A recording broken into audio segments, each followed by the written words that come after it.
What's going on, internet? Hey, what's going on, Mark? Smoky. It's smoky. Well, we have a front finally coming in. Hopefully, it'll bring us a little bit of rain. But so far, all it's doing is it's blowing the smoke from the Californians.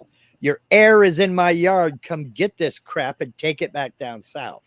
Are they blowing You know, smoke up your right area up, up your right way? up, right up my cul-de-sac, man. No, they're in a bad way. They had some thunderstorms roll through over the past several weeks that have ignited a bunch of fires down there, and I mean, fire crews down there are working their tails off, literally, trying to get a handle on this stuff. It's just that there are so many that whenever the wind shifts, it blows the smoke up here. And I was trying to do some voiceover today, and you can probably tell already just by the way I'm talking. This voice is so husky, it can pull a dog sled, man. It's bad.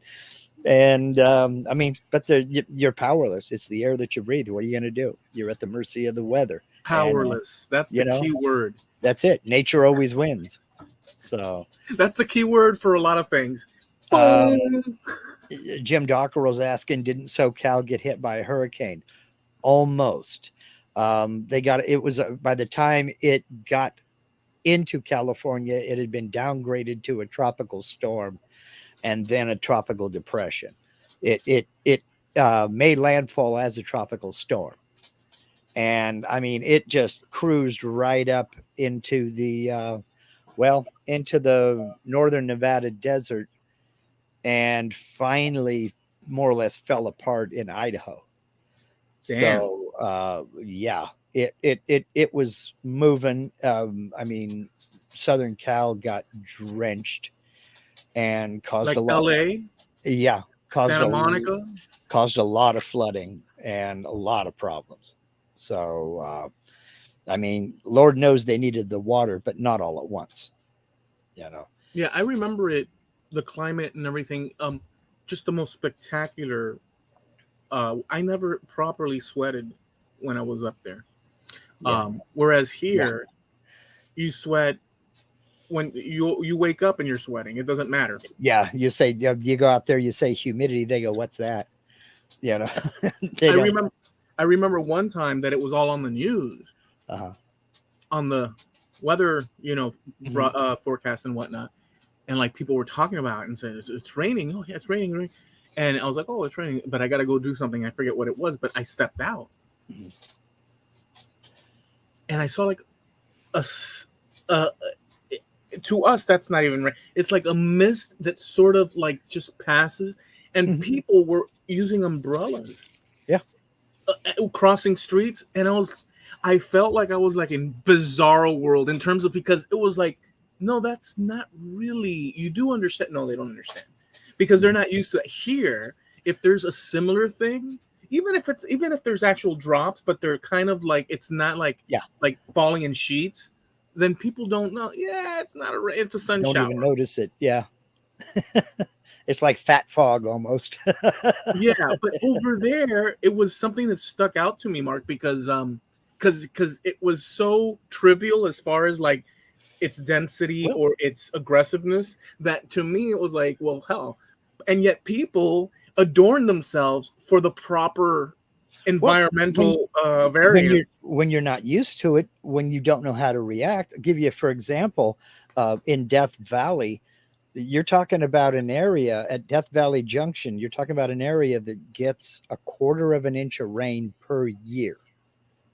All right, that ain't much water. A quarter of an inch of rain a year.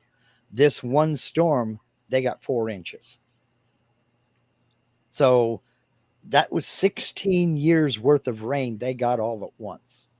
And folks don't realize that the ground, when is baked like that, Mhm. it's almost concrete because it's a lot of clay soil.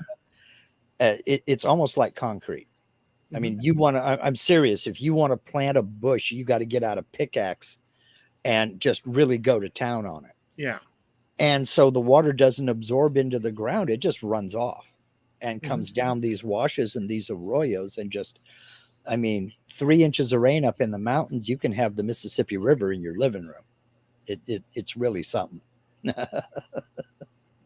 Wow. So, Um. man, it's terrible. Yeah. Um, oh, okay. This is something we can talk about here for a second. Snow Crusher brought it up. Get rid of that damned heart emoji. You know what he's Which one? talking about? No. Okay, if you go to a YouTube live stream, in fact, let me bring up our live stream. A And heart emoji. yes, let me show you what it is. And I'll share my screen. Don't Uh, start acting all sensitive on us now, Greg. no, it's not the fact that it's a heart. It could be a dump truck for for all that. Let me find it here. Come on. Come on. Where is it? How come? Wait a minute. Conjunction junction. What's your function? I'm looking for Trampled Underfoot podcast. Am I no longer subscribed to the Trampled Underfoot podcast? What's up with this? Self-hate is a big problem in America today. Yeah, really. Trampled Underfoot podcast. How come I'm not subscribed to the podcast that I am subscribed? So why wasn't it in my subscriptions It's a list? plot. Okay, it's got to be a plot. Okay, let me show you. I'll share my screen here. Yucca ducka, yucca ducka, and there we are. Here we are. We're looking at. Can you see this? Yeah, this is kind of trippy. That's you and us, and then it's you and us, and then it's you and It, us. it it's you and us. You It's see, literally you and us, and then you and us, and then you and us, and then you and us. and What we're do you? fixing to do tunnel vision now. Do you see over here in the chat? You see that heart right there? Uh-huh. That's what Greg is talking about. Well, what do you mean? What does it do? It's an instant reaction. For You who? can click on the heart, like I can click on the smiley face right now, and it Mm-hmm. sends smiley faces through the chat. Isn't that pretty? Oh yeah. Yeah, well, it's And annoying as heck. wait a second. Well, what? I'm more interested. I've seen that before. That's been around for a while. At least Mhm. on Facebook it has, and they're Yeah. copying Facebook. But I'm more interested in this, this endless. What do they call the mirrors? Infinity mirror. Oh, yes, there you go. An infinity mirror. Yeah.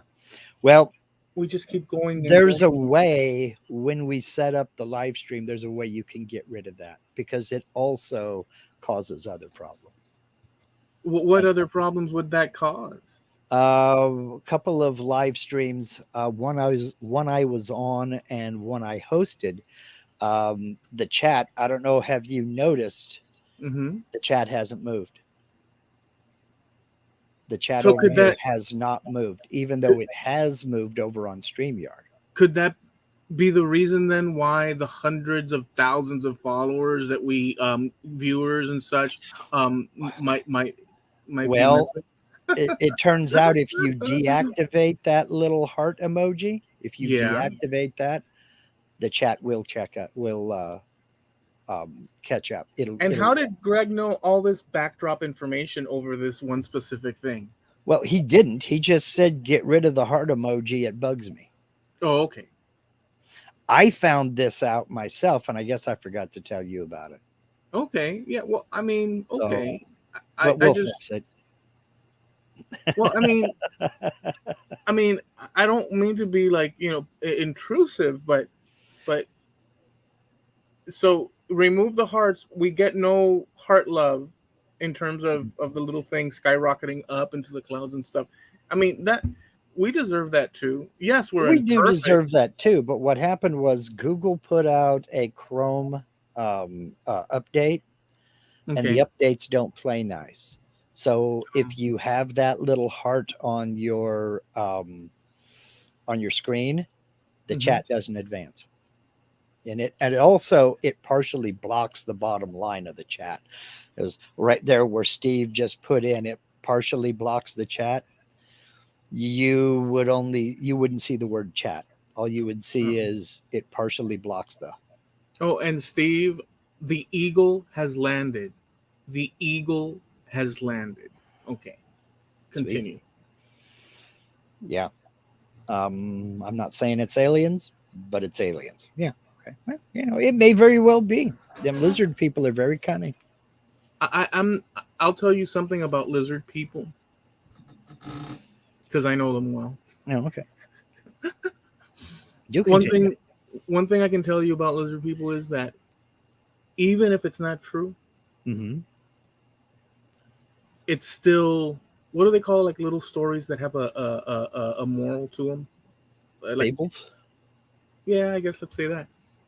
That's close enough. But there's like some sort of thing, like a little moral whatnot. It still has all the elements, even though it's like, come on, it still has all the elements of problem, little storyline that complicates things, and solution. And even though the characters involved in said whatever fable or whatnot Mm-hmm. are fantastical, or whatever, but there is a little tale with, and that can be said for any number of things too.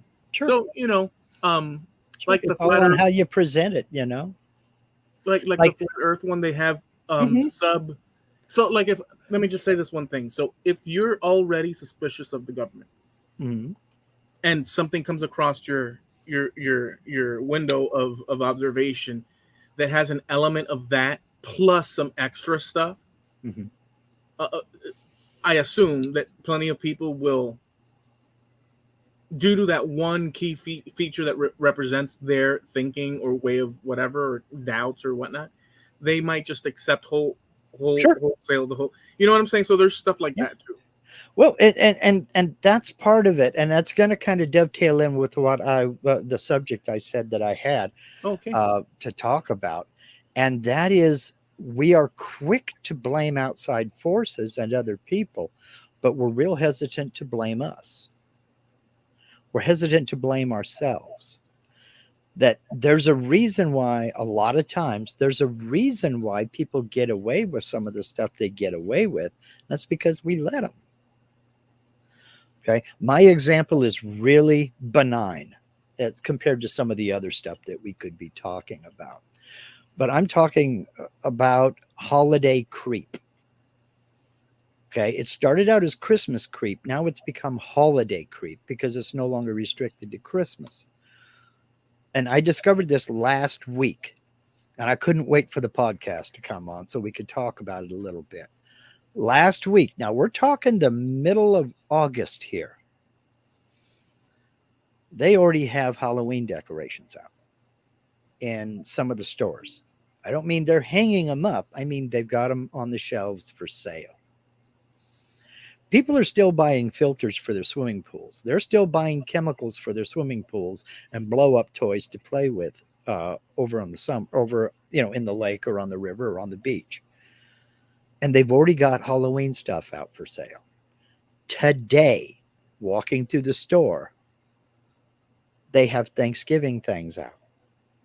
I've seen people posting on Facebook and on Instagram. It's pumpkin spice season. Got my first pumpkin spice mochaccino or whatever it was. And it's like, dude, it's summer. Aren't you a little bit early? Did you see that, Hmm? or you're Did I? just using that as a broad? Well, no, I did see that. And it's Just recently? somebody you and today, and it's somebody you and I both know. I won't publicly shame him, but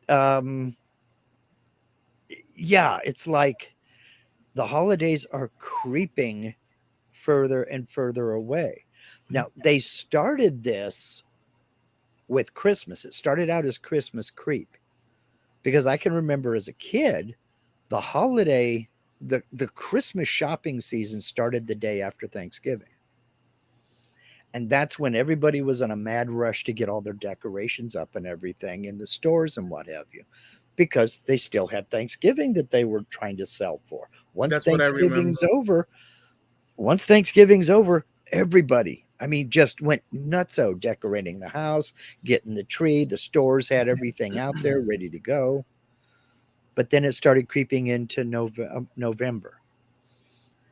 And then it started creeping into the first week of November. Now They've already got the Halloween stuff on the clearance shelves 2 weeks before Halloween, and they're getting rid of all of that stuff. And Christmas stuff is bleeding into October. Well, here we are in August, and Halloween and Thanksgiving have already crept in to the stores. Now we can sit there and we can blame the stores and we can blame the corporations. I can't do that. I have to blame us, the public. The reason they do it is because they know we'll buy it. They know we'll buy it. So, Yeah. you know, You we've don't got want me to. You don't want me to reply to that because I disagree. Well, I have. There's a lot of things that come to well, mind. believe me. Not that I disagree, but I have a lot Yeah, of. I believe me. If people wouldn't buy it, they wouldn't have it out there. It wouldn't be offered.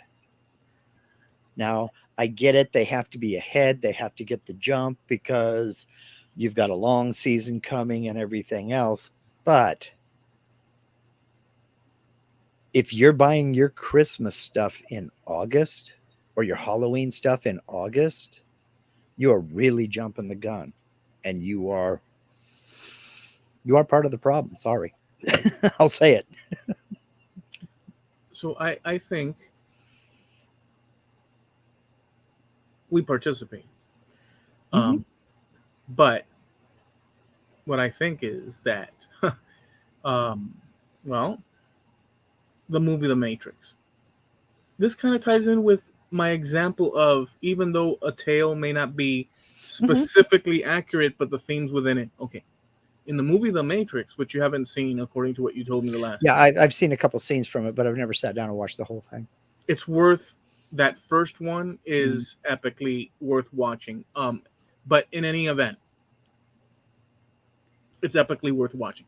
In it, the idea is, as you all know, that Neo, the protagonist, is living his life in 21st century or 20th century the United States and New York or whatnot. And the world is as it has always been up to that point. And he's a computer guy. What happens is that there's a secret thing on the internet that nobody knows what exactly it is, but like they're quite the technological, mysterious people. And he's always been wanting to know who they were and whatnot and all this and that. And eventually they contact him. Mm-hmm. And his curiosity, like Alice, Mm-hmm. He well, jumps down the rabbit curiosity, hole. exactly, and curiosity, as they say, kills the cat. I don't know if that's true or not, but to a degree it is because you lose innocence. Mm-hmm. The more you learn, like let's say you know nothing, which is quite Mm-hmm. the truth of the matter is, I'll use myself as an example. No, no amount of information that I can acquire today will bring me any significant amount closer to being able to say I'm not ignorant. Mm-hmm. Flat out. We are walking around in darkness. I know what I'm saying. I can make a case for it. But just to suffice Mm-hmm. for this, there's more we don't know than what we do. And this movie plays into a bunch of stuff. But here's the thing. Neo is actually, instead of the 20th century, what he is actually is sleeping in a cocoon in a huge dystopic world pumped with like chemicals and stuff where he lives in his mind the world of the 20th century because the computers or machines run the loony bin, the world. And what the computers need in order to continue their existence is to use humans as a batteries. So the energy, electrical output from humans, the machine sucks in. So it's like whole hives of human beings plugged in, and their minds are in a world so they can grow and the mind stays healthy. Mm-hmm. But their actual real scenario is that they're in a cocoon full of liquid Mhm. and being used as batteries. Mhm. And the story unfolds from there. We, figuratively, I can make the case, and many have made the case in separate occasions, but I can make the case on uh, figuratively that that is the case with us. It matters not how brilliant one person or another is. I've come to this conclusion. Doesn't mean I'm right, but I can make a case. We are figuratively in that situation. So, what is my counter to what you were saying? Although I agree with what you're saying, but I'm opening up the nuance thing. Is that it's what came first, the chicken or the egg? Um, yes, we buy, and yes, they know we'll buy, and if we're honest enough, we will admit that we buy, regardless of what's put in front of us. We will consume what's put in front of us. Um, and the difference between one person that's a consumer and another person that's producing is that one has this set of characteristics or available, mechanisms to be the producer, and the other one to be the consumer. And so round and round it goes. But no matter where we turn in this world, if we stop and examine things, contrary to the illusion matrix, just like the equivalent of the movie, the illusion that's been placed around us or that exists around us. Let's say there's no, if we stop and look at the mechanisms that make things function and why they're there, at least me, I come to the conclusion that there's a lot of bull crap. um, People will consume. What came first, the chicken or the egg?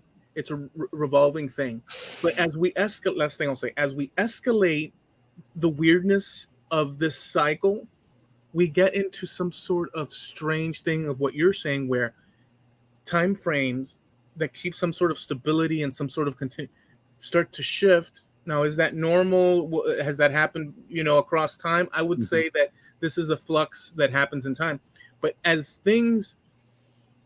stability gets taken away and little things like what you just said occur, the older people that were used to one thing now see all these exaggerations. And I think it's a complicated thing. So what you said, I don't disagree with, but it's complicated. I think that there's a level of, I'll just say, it's a lot of hogwash, but people will consume anyways. People will accept lies. People will accept exaggerations of holidays pushed forward back. People will accept any number. And even if you have any, last thing, one or two or three or four or 10,000 people that can see through the veil, they have no choice but to participate, because the alter, alternate thing would be what? Becoming a monk and sitting on some sort of hilltop. And Yeah. so You it's a complicated thing. you as the consumer have all the power. Yes, you're limited to what they want to sell, but when it comes to something like Halloween stuff, you're in 100% control. You decide when that money is spent and on what. And if you don't want to go over to that department, you don't have to go over. See, it's a lot more simple and a lot more complex than that. What it is, my father was in retail sales for his entire adult life, just about. What it is it's an attempt for the stores to be first.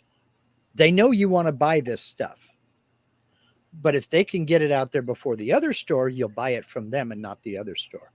Retail is a cutthroat business, and the bottom line is this: we want your money. We don't want you to go to that other store. We want your money. We want you to forget that other store exists. That's why we'll match their price. That's why we'll beat their price. You bring in an advertisement, we'll beat that price, because we don't want you to give your money to them. We want you to give your money to us. And they bring out their Halloween decorations on September 1st. That's easy to fix.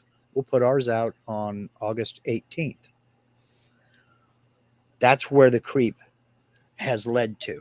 It's a very simple thing.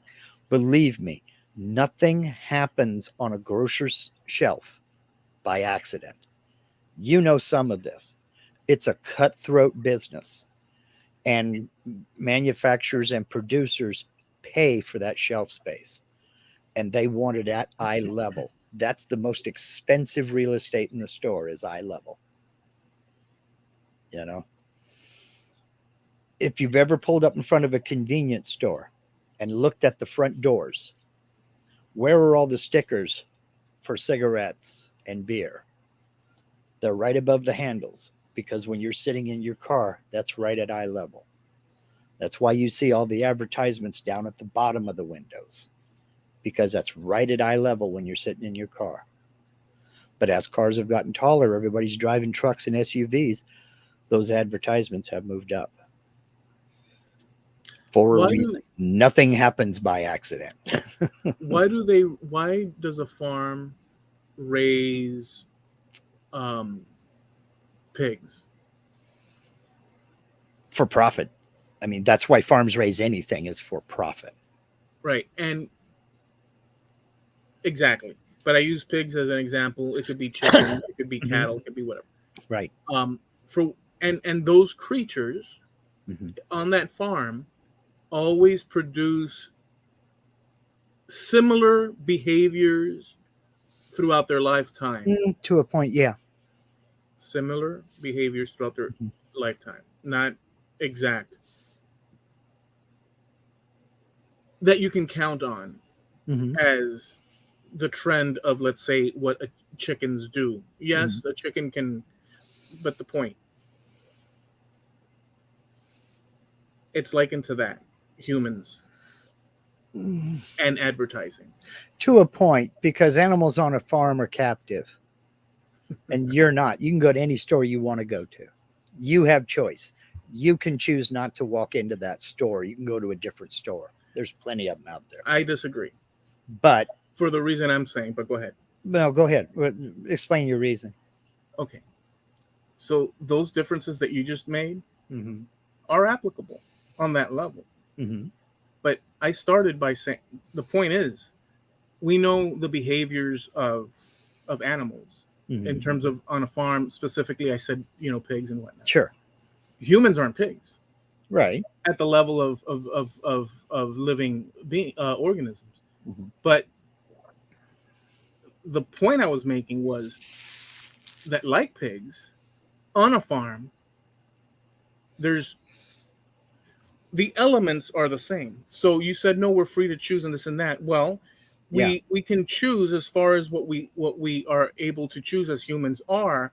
That is true. You can be, I guess my point is, it's more complicated, but my point is, our farm, us being the ones in the farm, is in open air. And you may think, well, as long as we're open air, well, that's the point. We are at the expense of a system. And you can say, well, there's nothing with that can't be without a system. I mean, if not, we'd have anarchy. Yes, I understand all that. But I'm saying that we are still captive relatively in a similar way as these creatures on a farm. They serve a purpose, a function in that example. And our system has us serving our function as well. I'm not using a mastermind behind it. I'm not saying that. Yeah, but there is a situation where the fencing is not the same. I could go tomorrow and buy some tickets and go to France and stuff. But we're pocketed in, there's electrical fencing to a certain degree. Yeah. You could say it's neither here nor there, but not only does it happen physically, or I'm sorry, I'm using physical examples. Like, yes, we can go here and there, but there's also mental examples. There's media. Sure. And we can turn off the media. But like Greg's example of the Nigerian prince, where it's not going to convince X amount of people, but some it will. We also have peer pressure and all these things. What I'm saying is that we have our limitations. Obviously, we have our limitations. But if enough reality shifting occurs, we end up in the city. And yes, and that's what I'm talking about right there. If we accept the reality that Halloween season starts in the middle of Yeah. starts in the middle of August, then it does. But Yeah. if we don't accept that reality and we don't participate, it doesn't for us. Now, no, Right. that doesn't mean the store's not going to sell stuff. Right. It's just that I am not so quick to put the blame on the store, because the store is doing its job. It's there to make money. It's not there for love. It's there to be profitable. And if you go ahead. And Sorry. if you're not going to buy what they're selling, they're not going to sell it. Not for very long. They'll try it. And if it don't work, they're not going to sell it, because that real estate in that store is too valuable. If you behave in that manner, the way you're saying now, that you don't want to participate in, then let's say you're an apostate to the mainstream thing. And there's little ways in which different people are that.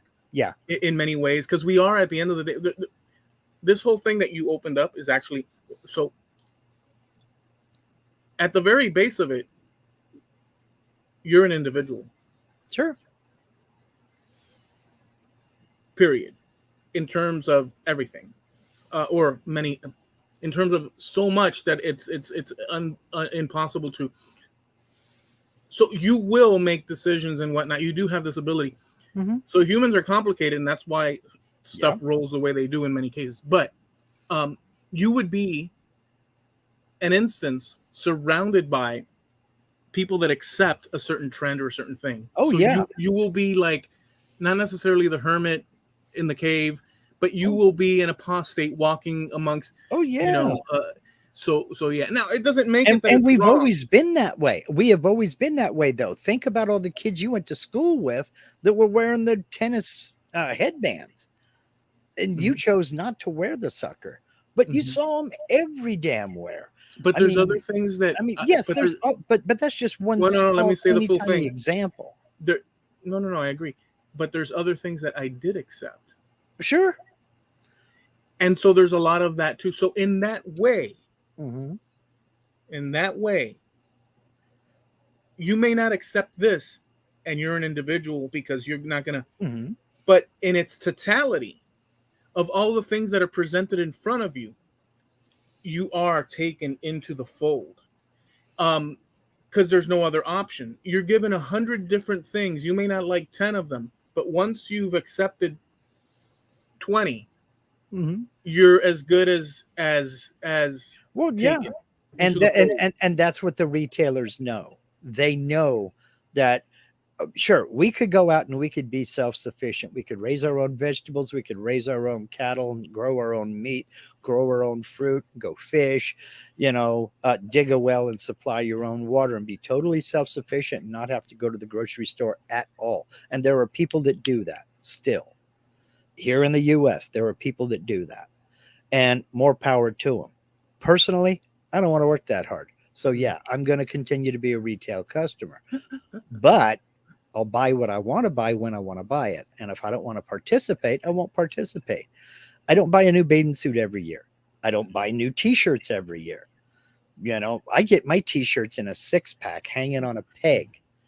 The last time I bought anything off a hanger, I can't remember the last time I bought anything hanging on a rack. Oh, I can too. A pair of overalls I bought at the Grange Co-op. But that was a year ago. So, I don't buy a new pair of shoes every 3 months. I don't, Linda's got a 2004 Jeep. I got a 1998 Saturn. Okay. I'm not the best consumer in the world because I just don't play. I don't participate. I get what I have to get and I come home. And I think more of us are that way than we care to admit. We go out of our way to avoid so wait a second. Contact with people. Not most of us. What do you mean? No, I mean, I disagree. Okay, how many online orders have you placed in the last 3 months? Zero. Well, no, Okay. that's not true. All right. I placed one order. Okay, so one. Let me look at my account. I will tell you right now, and this is just Amazon. I'm not talking about anybody else. I have placed 14 orders in the last 3 months.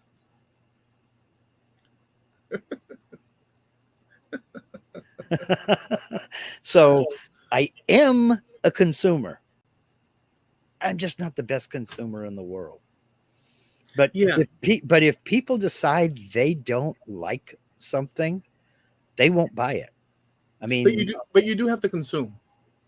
well, yeah, sure, but we don't have to consume yours, and that's what retail is about. We don't have to consume from you. And I'm telling you, retail is a cutthroat business. They want your money, and that's the name of the game. And as Jim nailed it, any item on a shelf that's not selling is taking away space from a product that will sell. So if you're not buying it, if you're not buying the Halloween stuff in August, I'm not saying they're going to pull it. What I'm saying is they're going to introduce less of it because it's not selling. Yeah. You know. Well, so So my main point in all of this is not to blame the stores. It's to blame us. If we don't like something, we have to not participate. I mean, look what's happening to that beer brand. If we don't like something, we have the choice to not participate. And they're feeling it, you know? yeah. So now, does that change anything? Not really. See, I But don't know that I don't know how you can make that statement. See, because their mind is made up, they're going to do what they want to do. Now, that may be rotten business, but that's their decision to make, you know. It hasn't really changed their position on anything. Okay, fine. That's great. Just know that, you know, if you take a stand on anything, if I say I am pro dog, there's a certain percentage of the population out there that's going to think I mean I'm anti cat when I don't mean that at all. I just mean I like dogs. Cats are all right. You know, there's been a few cats that I thought were cooler than hell. But because I say I like this doesn't mean that I hate that. But there's a certain percentage of the population that is going to think that that's what I mean. yeah. So when you make a statement, you have to be prepared for the pushback that's inevitably going to happen. Mm-hmm. And, you know, Yeah. how you respond is going to be what defines you more than the decision you made that would bring up the need for that response. Yeah. Yeah. And with all that, Mm-hmm. the that's all those points,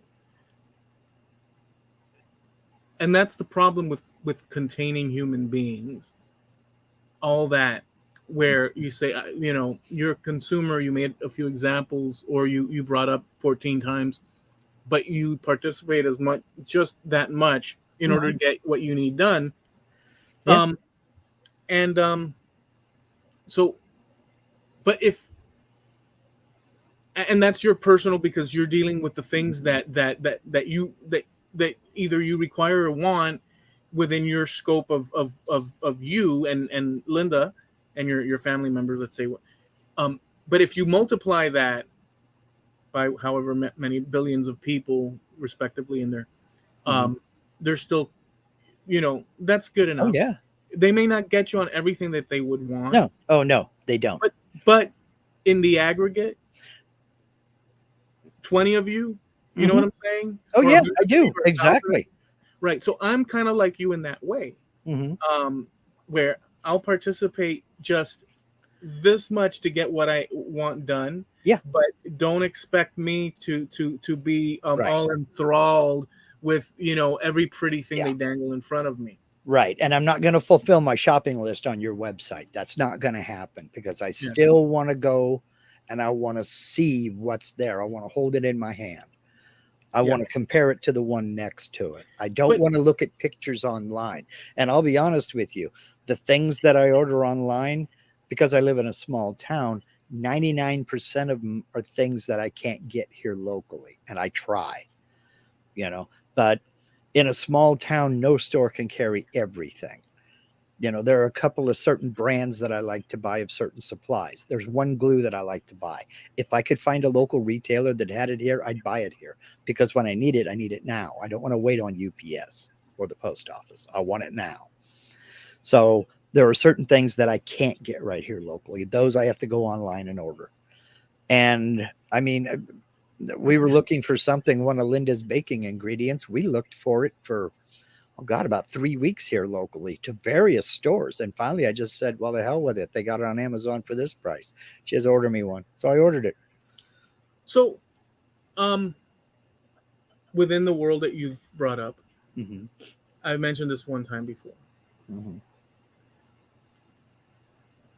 Talking about companies Mm-hmm. and buying and selling, and stuff. There are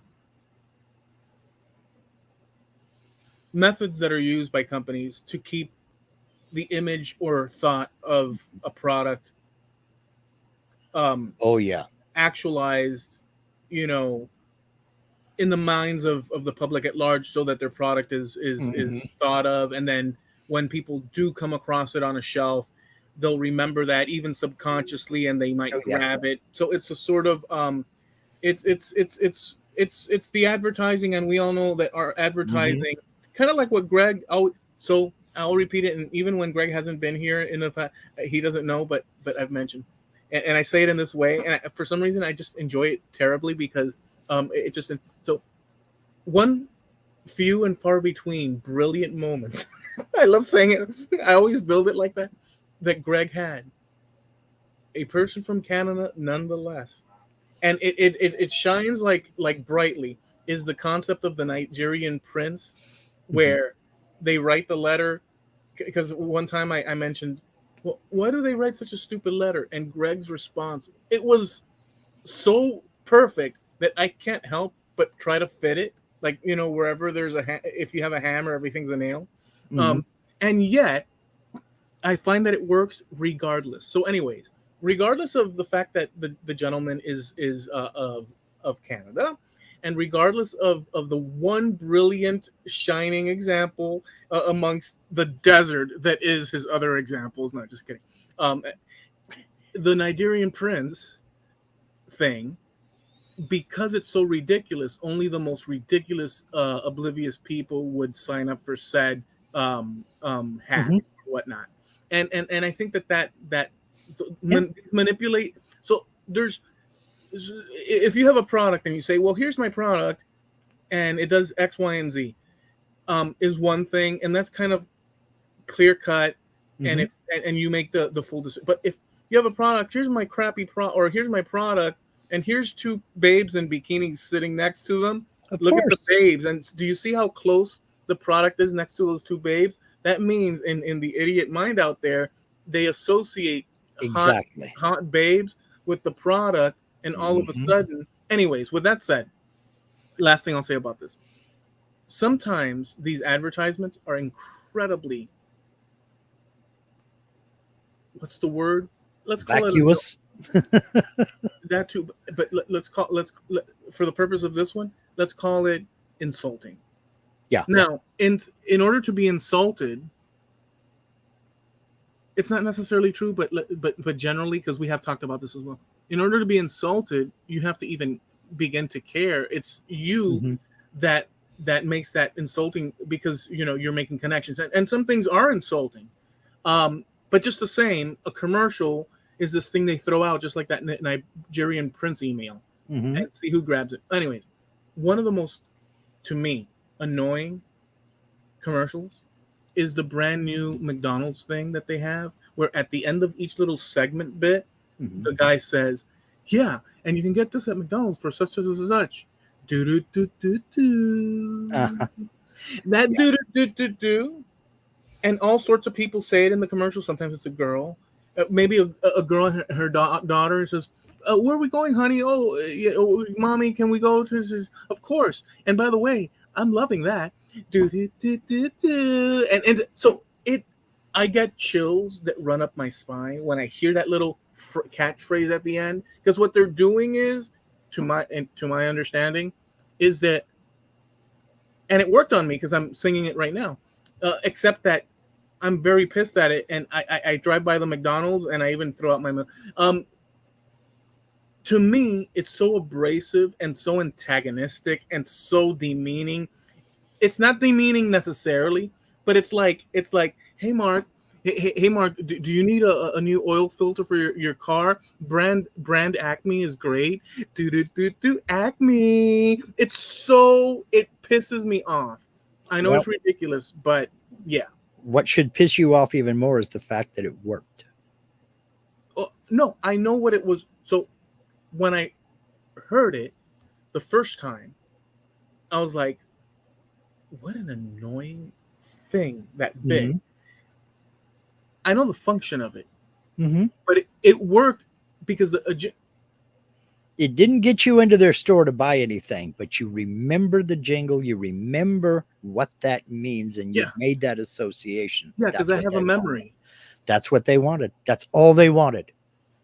No, they don't care if you go into the store, because it's just like the Nigerian thing. They throw that commercial out to millions of people. Yeah. Why are you reiterating what I'm saying? And I'm trying to show you how it even worked on you. No, Mark, you're not gonna. No. You reacted in one way. They know some people are going to react the same way you did. They don't care about you. They care about that handful of people that's going to go do do do do do as they pull up to the drive up, right. And you know people are doing it. Mark, that's why they did it. Are you not? But you do acknowledge that you're reiterating everything that I said, right? But I'm making the association that it worked. That it works. Yes, it's annoying, and they know some people are going to be annoyed. They know you're going to be annoyed. They don't care. Am I? But no. What I want from you, because I want you to you are saying that you're repeating everything that I said. Even yes, but I'm associating it with you personally. That's what I'm doing. That's all I'm doing. Yeah, but you do know? No, because this is curious. You do know that if I use the examples and laid out and the argument for this, that in the detail that I did, that does that ring any bells? That I am not that I would not be aware of that. I'm just curious. Well, no, I understand that you're aware. Fair, if you want to say that, but you do understand. But know one thing: you realizing it and knowing it is one thing. Somebody else, after you've said it, somebody else knowing it and realizing it, then repeating it back to you is another. All right. Okay. I was reinforcing what you were saying. Okay, dude. That's what I was doing. Okay, no, because yes, I'm quite aware. Because I said, wait a second. So are you saying that after I said all this, to be very descriptive, that now you're saying, but it worked on? Yes, yeah. I remember the jingle. Of course, that's why I'm saying it. But I was reinforcing what you said. Okay, using repetition to reinforce that. Yeah. Okay, and music, or a little slogan, even if it's annoying or not. Mm-hmm. Music is something that, so they use these things. Well, these things, if you're aware, or if you have certain sensibility, because I'm aware in a general sense, like yourself and folks out there, that the bottom line is that they're trying to sell things to people. Sure. But insults to people's intelligence, or in your face, you're gonna buy this anyways, or all these things, so that's one reason, just to leave this part of it. That's what this is one reason. There are certain organizations in which choice is not available. You must comply with said, let's call it purchase or doctrinal thing. And there you have no choice and stuff. So, but to tease a person in that fashion, because I find it insulting. But it's almost like doing this. Hey, it's that. But understand, it's not made for you. Yeah, dude. You know, But did I not use the freaking Nigerian?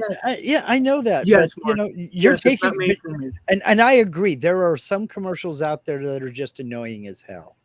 And that's not going to make me buy the product. It's going to make me hate the product even more because their commercials are annoying. I mean, I've got one word for you. Remember this one? What's up? That lasted about 3 months. And then Budweiser ran a ad campaign wondering which commercial should we drop. That was the overwhelming winner, and they dropped them. They dropped those commercials. They just magically went away overnight. No, And they went back to the horses. no, no. Now, we could argue Mhm. if you think back in the day. Mhm. For me, let's say the '80s, when I was Mhm. aware enough that I'm watching commercials and this and that. Mhm.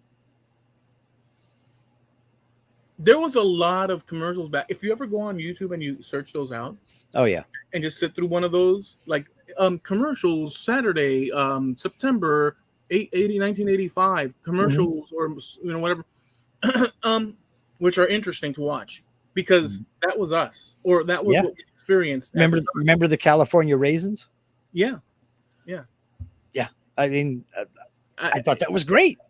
didn't they sing? You heard it Heard through the it through the grapevine. grapevine. Yeah. Yeah.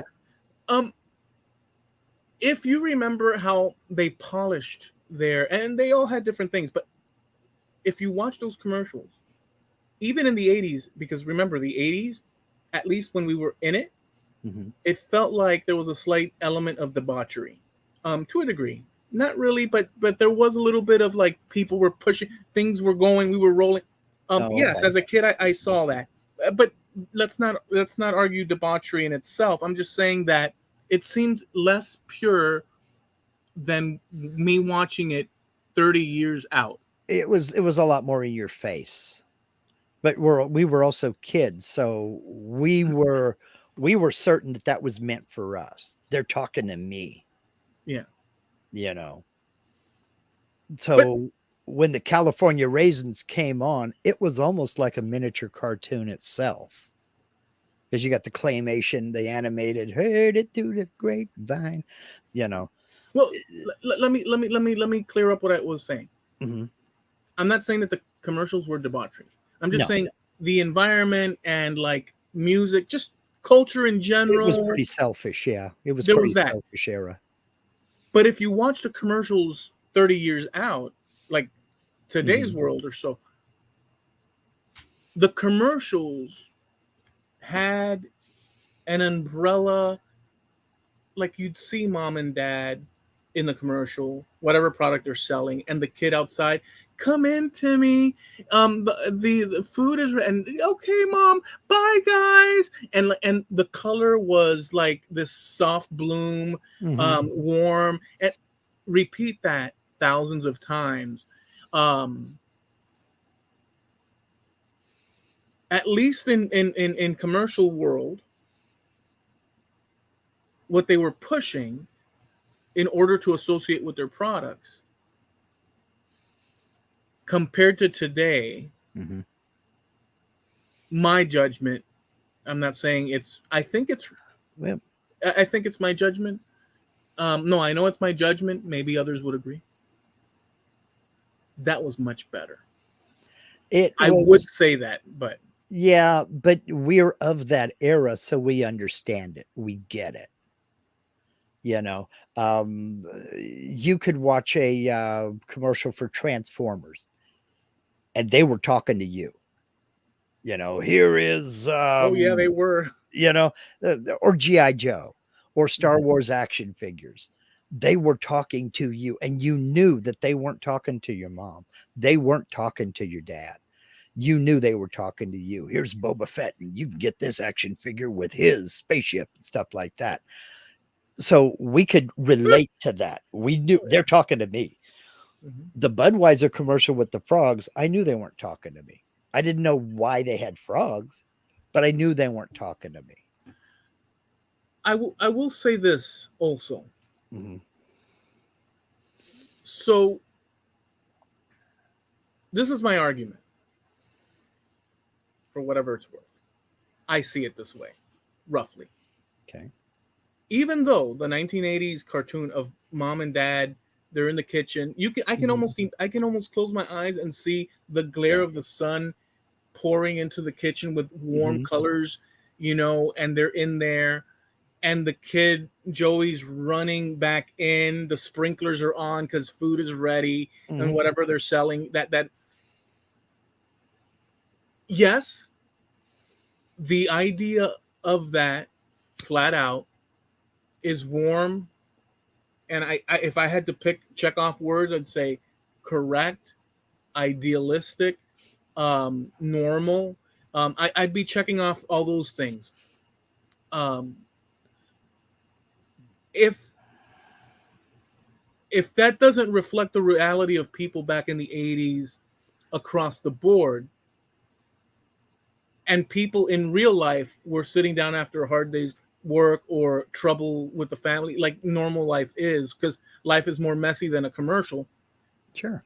The idea of a commercial being put out, that image with that theme, with those sentiments and values, even if it doesn't reflect the reality of most people or some people or whatever the case, it's still an ideal to hold as a valuable thing to look up Well, to. Whereas this disgusting, I'm gonna say, I don't care, this debauchery of havoc and total lack of dignity that I see. I'm generalizing because there are, there's good, but this well, decrepit desert of the damned that we see today, there is no ideal there for my well, liking. because you could relate to that. You could relate to mom calling you in for dinner. You could relate to the sun coming through the window and the table, you and your dad sitting down and your mom bringing it over. You can relate to that. You couldn't really relate to polar bears with a bottle of Coke. You know, Yeah.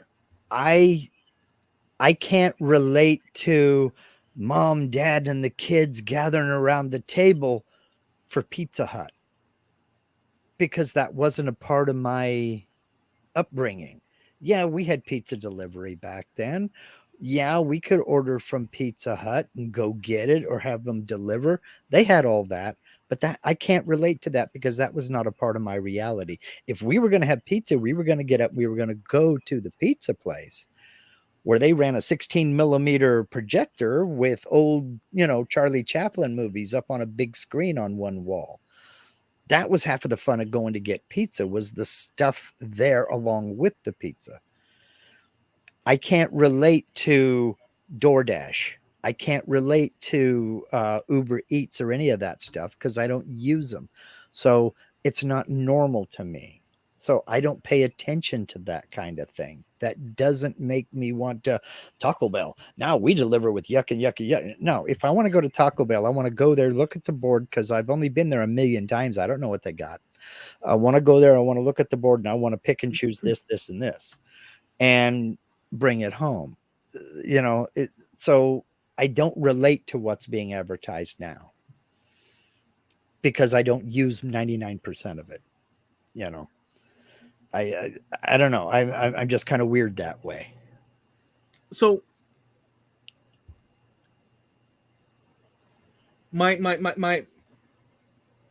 I guess the thing that I wanted to kind of push out there within all this is that even though a commercial doesn't reflect, and specifically Mm-hmm. the theme of this, I guess let's call it this wholesome, um, uh, untarnished image of a commercial back in the 80s, Mm-hmm. where back in the 80s, maybe I'll give an example. This is not, but let's say you had two drug pushers in some corner of Miami, and it's a Saturday morning in Miami in the 1980s, and they're watching TV.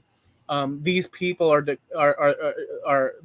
generation of society because they're doing what they're doing, and Mm-hmm. then maybe in another house you have a dad that has to work all day, and the kids are left alone with the aunt, and then maybe have all these Yeah. variations, and they're watching this film being broadcast, or this commercial being broadcast Hmm. on TV, that's showing this idealistic scenario, Hmm. even though their reality doesn't match the Right. idealistic scenario that they're watching on the screen.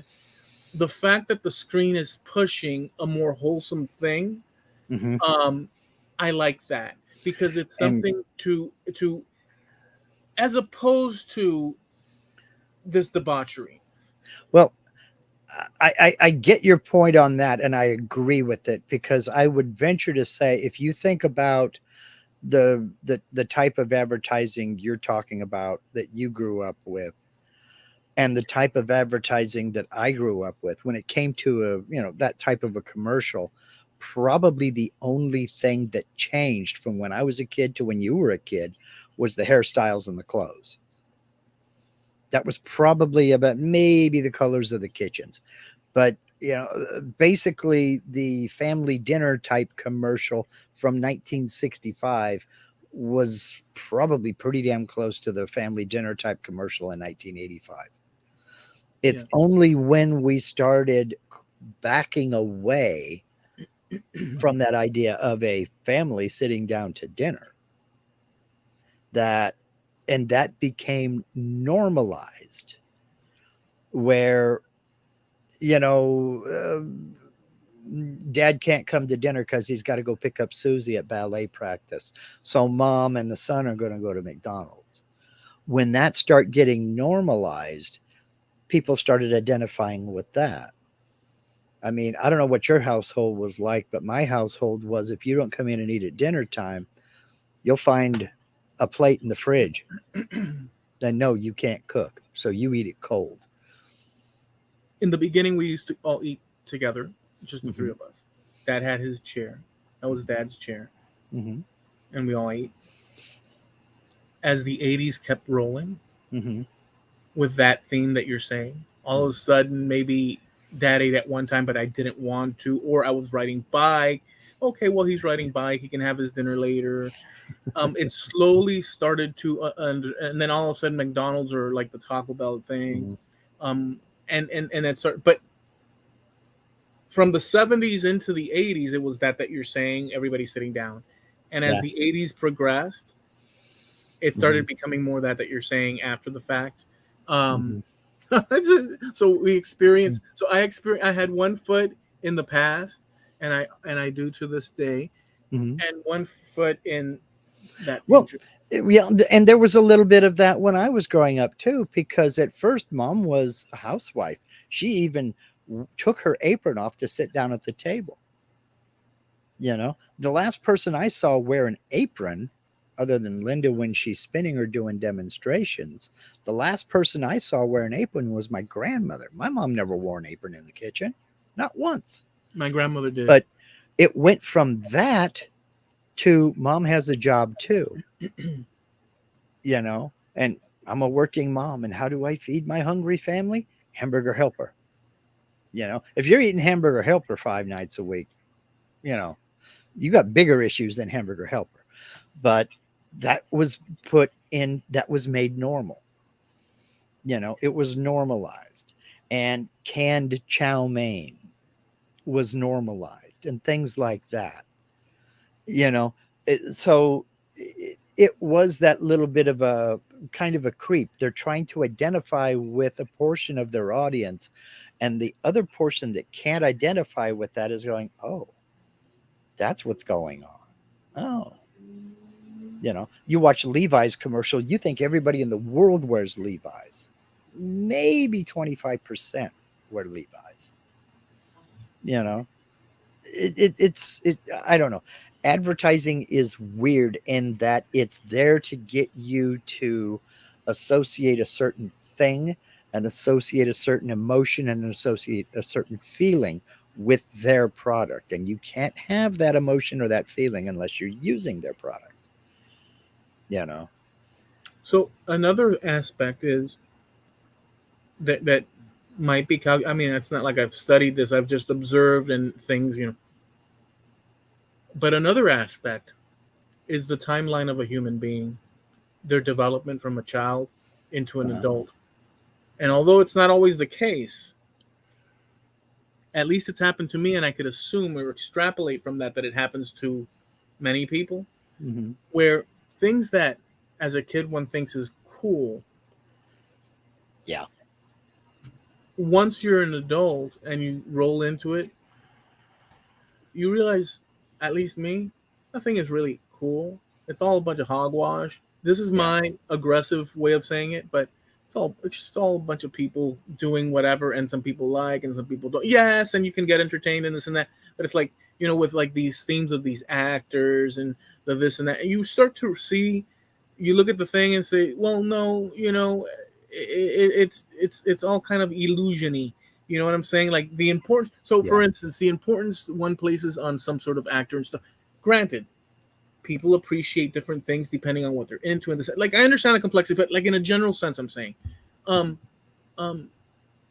it goes to what you say every now and then when we talk about certain themes. People are just people. That applies, in my esteem, in my belief, to even these people that others fawn over. It's just some dude in spandex. I was gonna say it's just some. I was just gonna say it's just some dude in spandex, jungle poling across the stage in I was gonna say what's his name? Ed Nugent. Yeah, I was gonna say the Nuge. Yeah, but these bigger than life things, you know what I'm saying? Well, there's a sense of illusion to all of it, anyhow. Yes, there is, and bigger than life can be done in several ways. What do you think is more memorable? Just your personal opinion. What do you think is more memorable to you? Somebody with a product or service to sell that just comes out and gives you the facts and just talks about it, and then fade to black and move on to the next commercial? Or do you like a humorous, funny commercial? What, in your opinion, which is more effective to you? Damn. I guess they both have its validity depending on the problem is, if something is not of use to me, they could have 20 chicks dancing on top of a car holding up a cake with a fountain of like strawberry soda flowing from it, and a river of chocolate and stars exploding and this and that.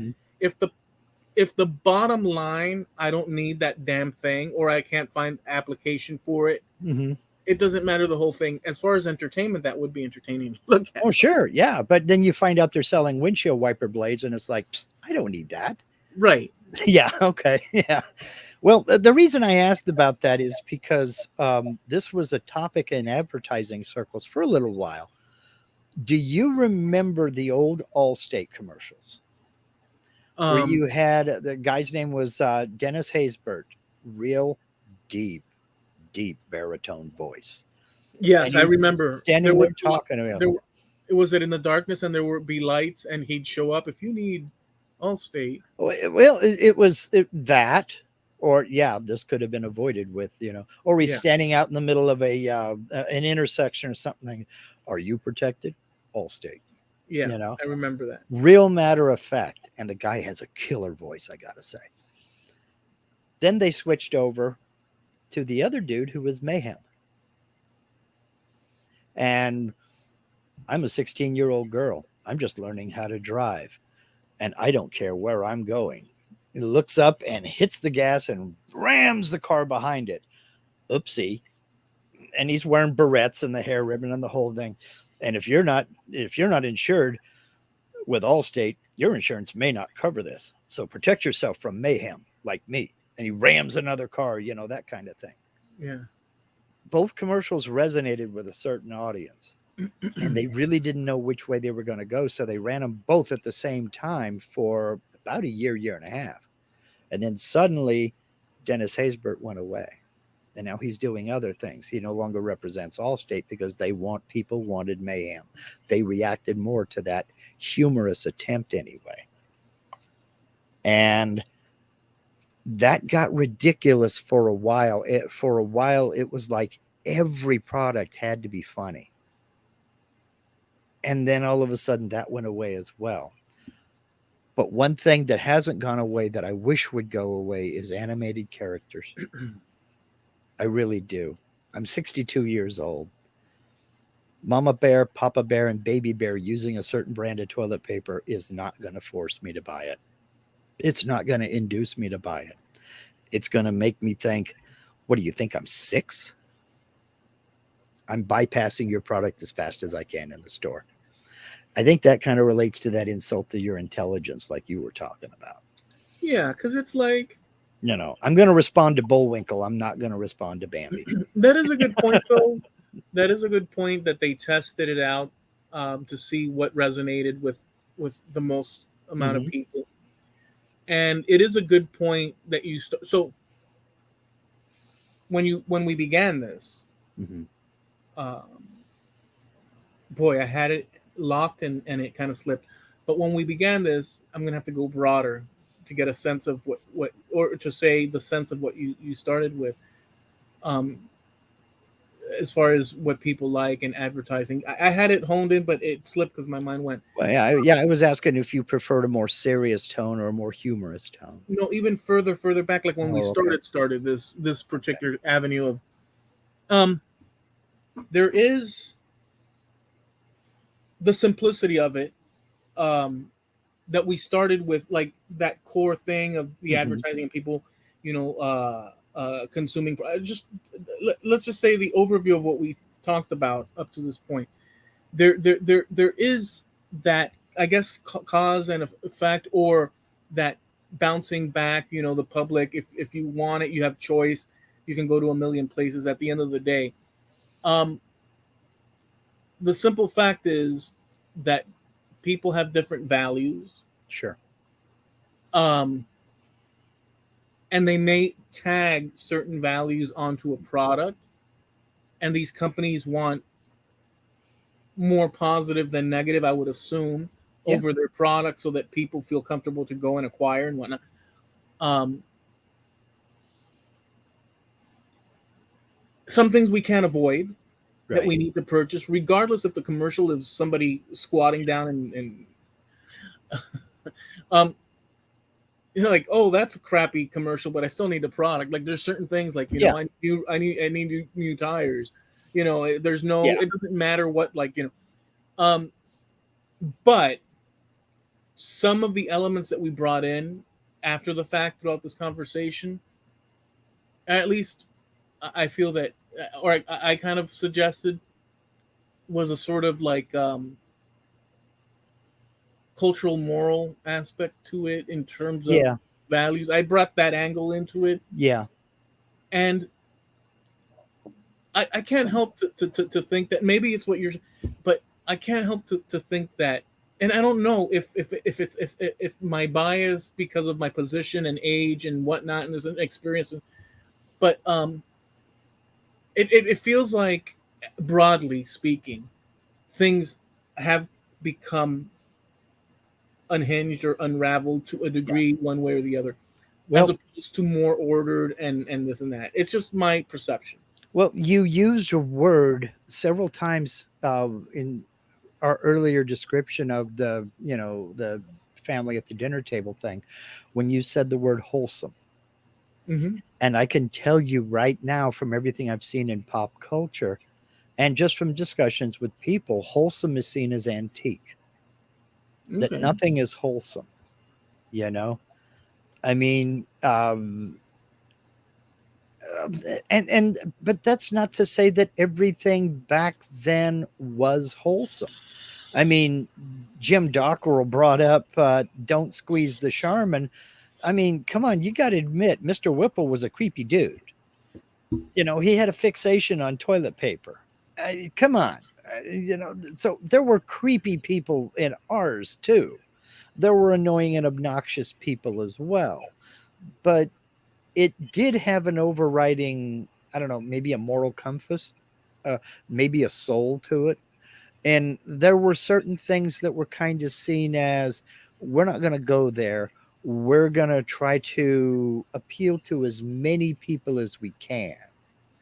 And that is seen as kind of an old fashioned and, oh man, that's antique. Yeah. That's so old school. It's not even applicable anymore.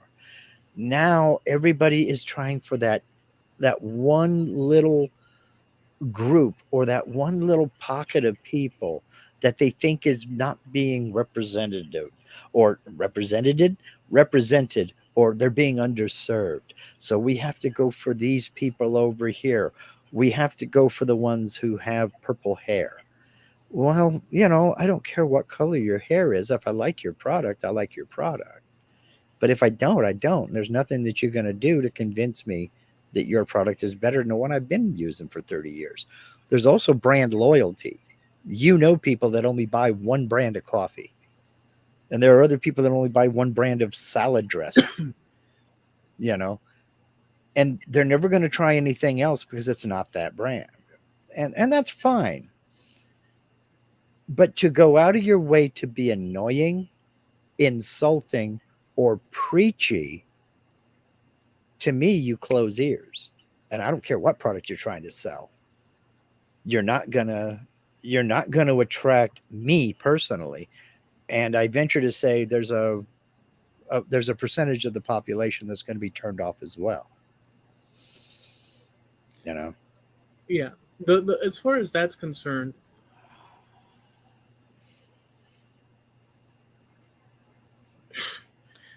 so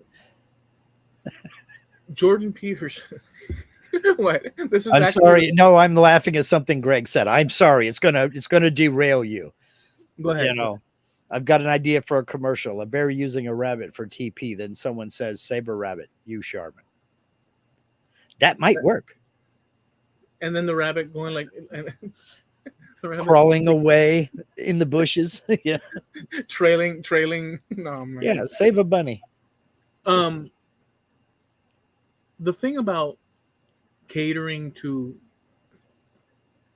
what I find interesting is that it's happening across the board, um, which appears independently or this or that when it comes to certain people's lifestyles or this or that. It's sort of like in an attempt to, through commercials, normalize a lifestyle of let's say a minority, normalize it in the eyes of a majority. At least it appears that way. And my thing is, there's no way, I think, I could be wrong. I don't think so. In this, but I could be wrong. There's always, future will tell. There's no way that people that behave in the ways they have across time when it comes to values such as family. Yes, there's always dysfunction. Yes, there's always problems. But just like that commercial that's an ideal back in the 80s with the orangey light, warm colors, and the kid coming in and eating dinner, that ideal as something to strive for in the eyes of the majority appears to be something that's very difficult to strip away and be replaced with some alternate lifestyle that contradicts all sorts of things. Not Well, that that lifestyle, mind you, I'm not trying to suggest yeah. that people do what the hell they want, but I'm just saying that there is a certain direction that humans Well, head towards, even though they can't meet that goal. It's still the light, the path travels in that direction for most people, and these alternate things are alternate things.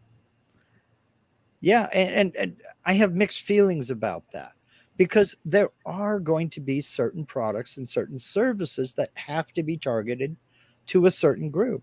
They're not going to use um, LeBron James to advertise feminine hygiene products on the sports channels. That's not going to work. That's not their target audience, and that's not the spokesman they need for that product. So some things are going to get targeted to certain people, and I get it. That's all that you know. But I guess what I'm saying is when you start getting ridiculous with it. I mean, I'm all about inclusivity.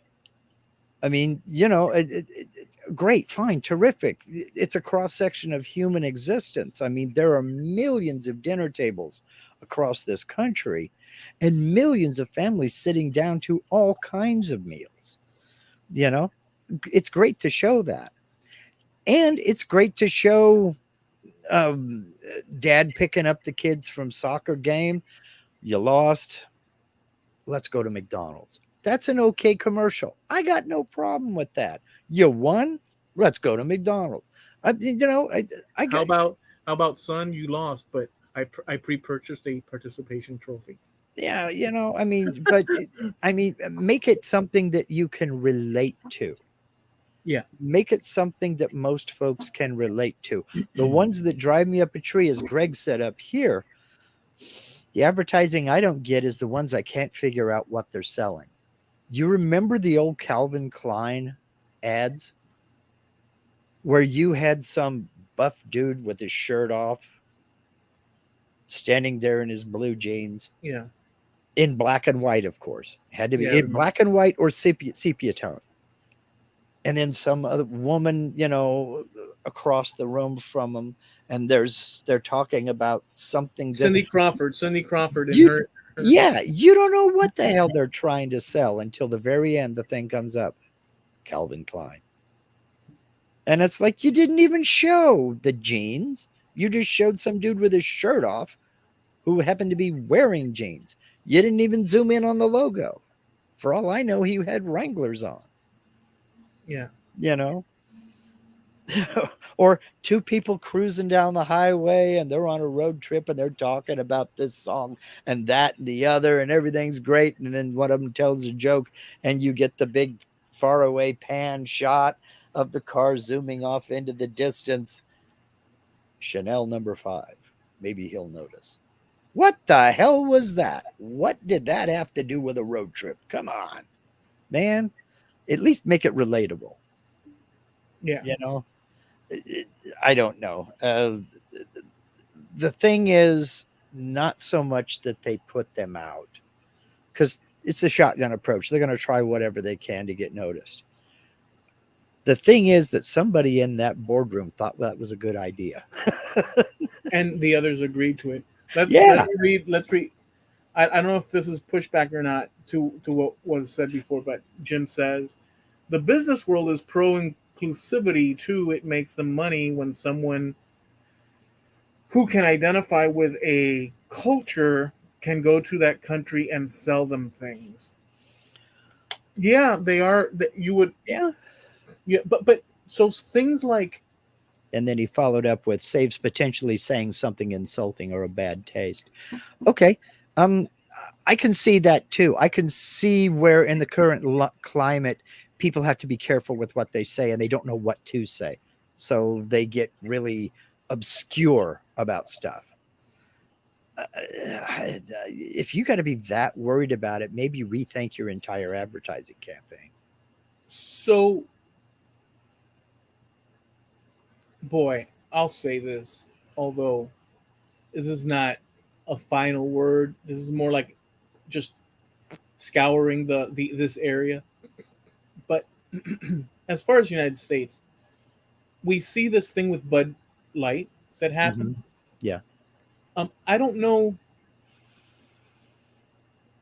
all the ins and outs, but I do know that Bud Light was associated or has been for years with, I guess, sports world, even Mm-hmm. fishing, and all American type this and Yeah. that. The lunch bucket working guy.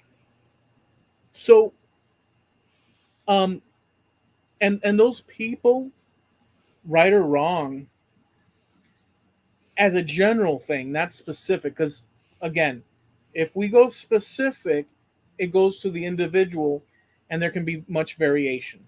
But if Sure. we go as a broad thing, it is a little bit more loose and wiggle room is available.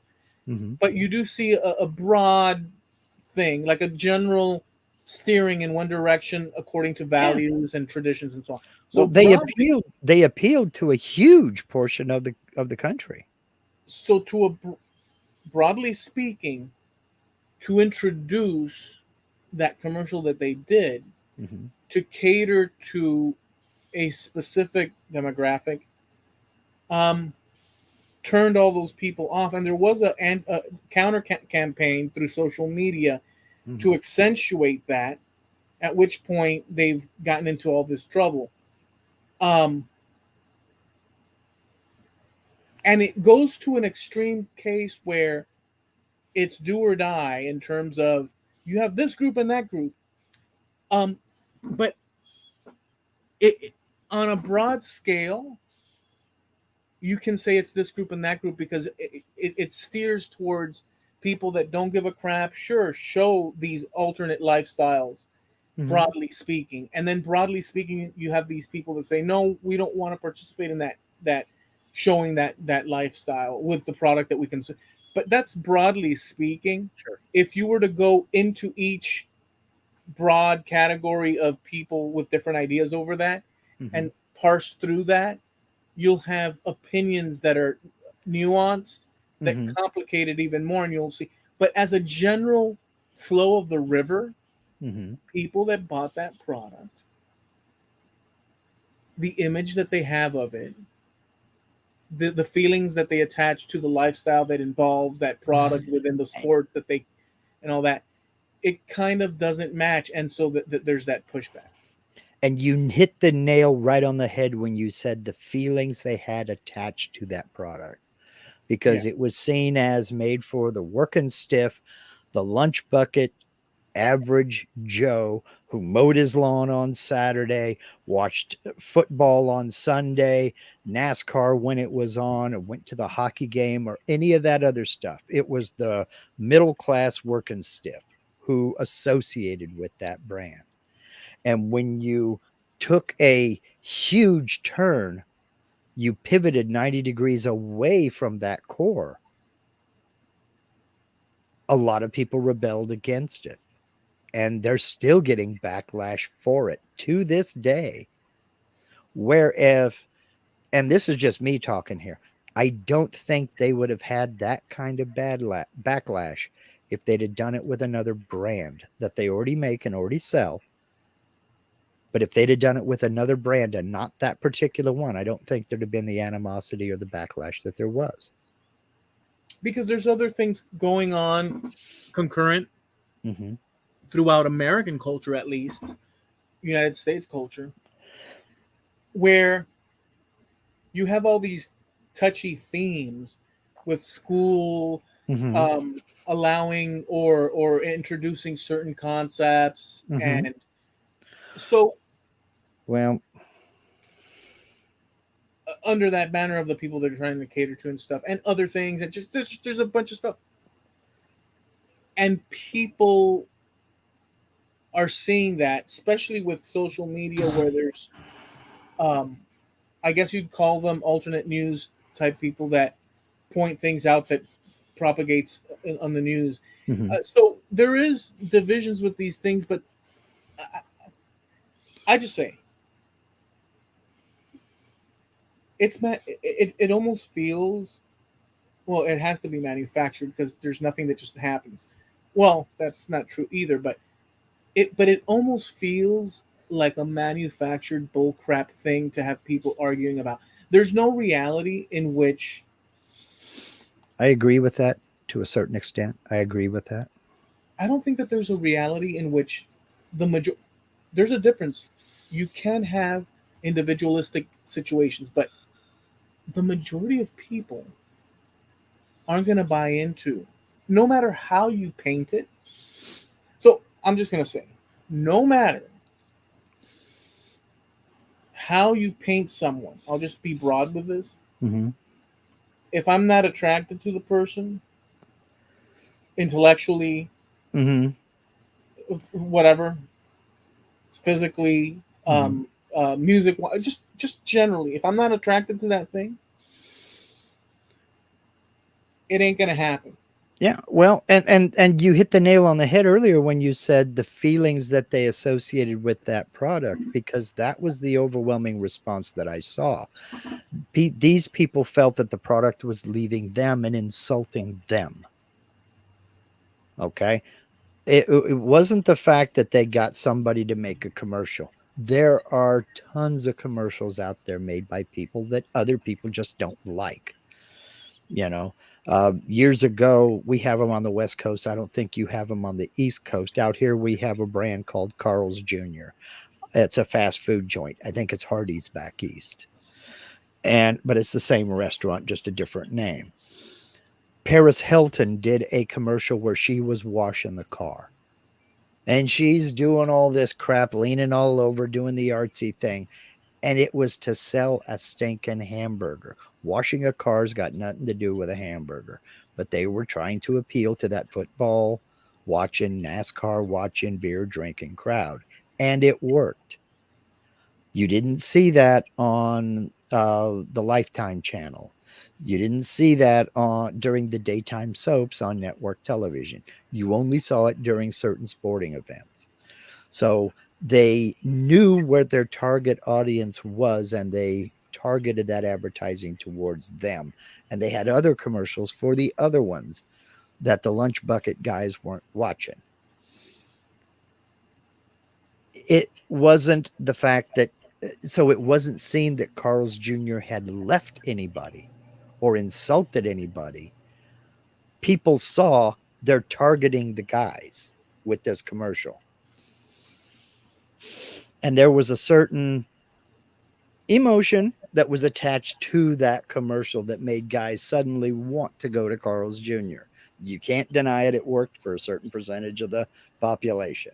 Most folks, probably not. I don't see this as really being any different, except it appears that they abandoned their core and people felt betrayed by the brand. That's why they left it.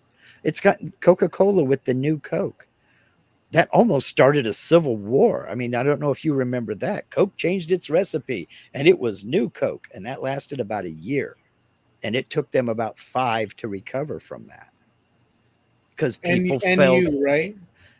no, NEW, new Coke, and because people felt betrayed. They've been devoted Coca-Cola drinkers for years and called Pepsi drinkers every name you can think of. And then suddenly Coke changed its recipe and it tasted more like Pepsi. Do you And remember Clear? people felt betrayed by it. Do you And remember Clear Coke? yeah, Pepsi Crystal too. Pepsi Crystal. And I actually liked Pepsi Crystal. It had a different flavor. It wasn't a cola. It was different. And I actually liked it. But people felt abandoned by the brand that they were loyal to. So it's like, the hell with these people. And I know people to this day that did switch. They switched to Pepsi. They won't drink Coke because of what Coke did. In a way, I'm that way. I was a devout Oakland Raiders football fan until they moved to Los Angeles. Then I started calling them the Oakland Traders because they just abandoned their fan base and moved to Los Angeles.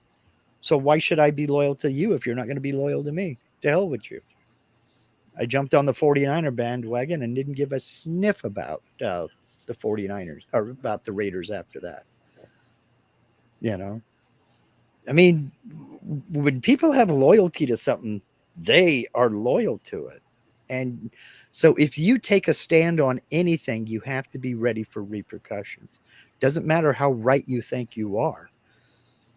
You have to know your audience. You have to know your base. And you have to know that you're risking alienating half of them the minute you open your mouth and take a stand on anything. When cigarettes started getting more and more expensive, at some point my dad said, "This is the line that I will not cross." And so every now and then he'd say, "Hey, son, I'm going to go over to the Indian tobacco thing. You want to come with me?" I said, "Okay, Dad, come on, let's go." And it was like late at night. It was like open 24/7. We drive down that solitary highway for miles into the darkness and woods, and then a little light in the distance. And it was the tobacco shop. And he'd stop, and it was like a drive-through. The guy behind the register, and he'd get his pack or cart of whatnot. Mhm. People, depending, will go to extremes to spite. Oh yeah. And I'm like that too in many cases, um, because I will not have it. But that only applies to a certain degree Hmm. because other things need to be taken into account. At which point does driving cross county become more expensive than just purchasing the more expensive product? There's there's a lot of that. I mean, I'm one of them. When cigarettes here went to $10 a pack, they doubled the tax overnight. They doubled the tax on it overnight, and cigarettes went to $10 a pack, $100 a carton. I said, not just no, hell no. And I spent a lot of time talking to a mutual friend of ours. I'm not going to throw you under the bus. You're here in the chat. I'm not going to throw you under the bus and name names. There's only 5 people. He talked me into rolling my own. Oh, okay. $30 for tobacco and tubes. $30. Now, you might say that that's expensive. That's still $30. Yeah, but it's about 3 cartons.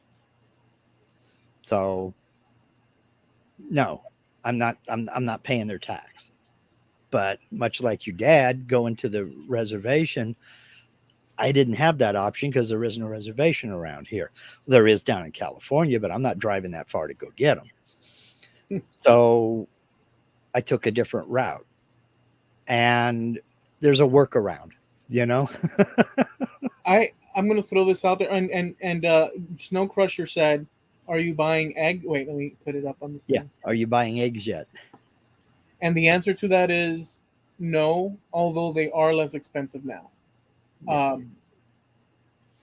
Which is something to celebrate. But if you think about it, there's no place where eggs should have been costing what they were in the first place. So it's kind of, but yes, um, I will say, um, this is just a little thought thing, but I thought one partial solution. This is crazy, but one this is going to be an exaggeration, but I'm going to say it for the hell of it. I thought all our troubles, like sometimes you get to thinking, Mhm. all our troubles and this and that, and this is a ridiculous thing, but I'll say it. All the stuff that they place on us as far as laws and rules and payment and all these things, um, it usually goes through government and stuff, taxation and this and that, and they make the decisions and stuff. They don't always necessarily make the best decisions for the people they represent, and in some cases they do things that make us scratch our heads and think, who are they doing this for? Are they backed by anybody that has them in their pocket? You start thinking all these things. What if, in a perfect world, this is ridiculous, um, we pass laws to put anybody that wants to run for office at a certain level, we put collars on them with traceable whatnots and stuff that have automatic um, intense shock where it collapses the person. So all of our Congress and all of our senators, even up to the president, and then each home would be delivered a little box device. Oh, mayhem. No, just a little box device. And every since we are inclusive as a country, every citizen of this country will have a little box in their house. Depending on the mood of the country, according to the behavior of their local. So if it's your local representative, you can only work with that one, and it goes up the tier. But you also have the buttons for president, vice for all this thing, Congress, everything. If they do things that are contradictory, people can decide, by pressing the button, and it's not automatic, but there will be, just like our stop signs. You know how many people get tickets because Mhm. just shy of a yellow or shy of this? Oh yeah, well, I was going to say a bad word. So what? So the collar has 3 little lights: yellow, red, yellow, and green, or what? Like that on the collar. And if the percentage of people across America, because it's the citizens, right? Mhm. Um, they press the button, and then the little red starts to light up. And depending on the aggressive, if they skew, and if all of them light up, then before shocking them, they're now in danger of shock. Mhm. Then there'll be a recasting of votes to correct stuff, and then they'll get the freaking shock. Oh, and it's attached to their bank accounts. So every time they make a decision that screws with people, money is lost. I think, obviously that's ridiculous, but I think that sounds so right. Obviously it's ridiculous, but my point in saying that is they have all this power. They do all Mhm. this stupid stuff. Um, well, hell, let's vote on it. So yeah, I just Kick them things out. that I thought in my Kick them mind. out. Kick them out. Yeah. There are certain problems with that, but I kind of like the idea. Yeah, You know, it's kind of yeah, like there was a comedian. I mean, he passed away a couple of years ago, named Gallagher, on a rant about stupid people driving. You know, the guy driving down the boulevard with his seatbelt buckle hanging out the door, making sparks. You yeah. know, that guy. Every car should be equipped with a dart gun, and instead of that cute little horn ornament, it's a gun sight. And when somebody's driving stupid like that, you shoot at that car, and a dart shoots out that, and a flag drops down that says "stupid" on it. And only the police have the keys to take that dart off of the car. And if the cops see a car with more than 3 darts on it, they pull him over and give him a ticket for stupid driving. I kind of like that idea. If obviously this is kind of like on the ridiculous end, but there's some things that if that were a thing, what I had mentioned, Mhm. Well, it would make people think about what their decisions before they make them. Wait a exactly, minute. It exactly, starts out green. exactly, The light on the collar's green. We're up to yellow here. Maybe we need to rethink this. Because when exactly. it goes red, I'm getting the hell zapped out of me. Yeah, and all Americans at that point have their individual specific whatnot. Mhm. I think it would make them pause to make certain decisions because at the end of the day, see, this is the thing. At the end of the day, they're trying to save their ass and get a little profit on the side, whatever the case. I don't mean to, I'm not being specific to anybody. I'm just saying in a broad sense, it looks like they make decisions based off of things that aren't necessarily to do. Either they're very bad at what they do as a governing body, either they're very bad at what they do, or they're up to little shenanigans here and there, That's compounded. more likely what it is. Right. They So have their own interest. I mean, everybody has their own interest. Everybody. You have your own interest. I have my own interest. It's just how far are you willing to go to fulfill that I interest? say put the collar on all of them, and they choose. They're choosing to run. So if they're choosing to run, I wonder how many people. Well, first of all, that would dissuade a lot of people because if Mhm. they're going to office to do sneaky, iffy Yeah. things, they're gonna have to think twice because if they get found out, it's the I shocker. I also think they need to introduce a probation period. Every job you've ever had, you had a probation period, be it 90 days, 6 months, whatever. And at the end of that probation period, you had a performance review. And if you were doing a rotten job, you got told. Well, the fact that you still had a job mean you weren't the bottom of the barrel, but you probably weren't getting a raise if you weren't a stellar employee.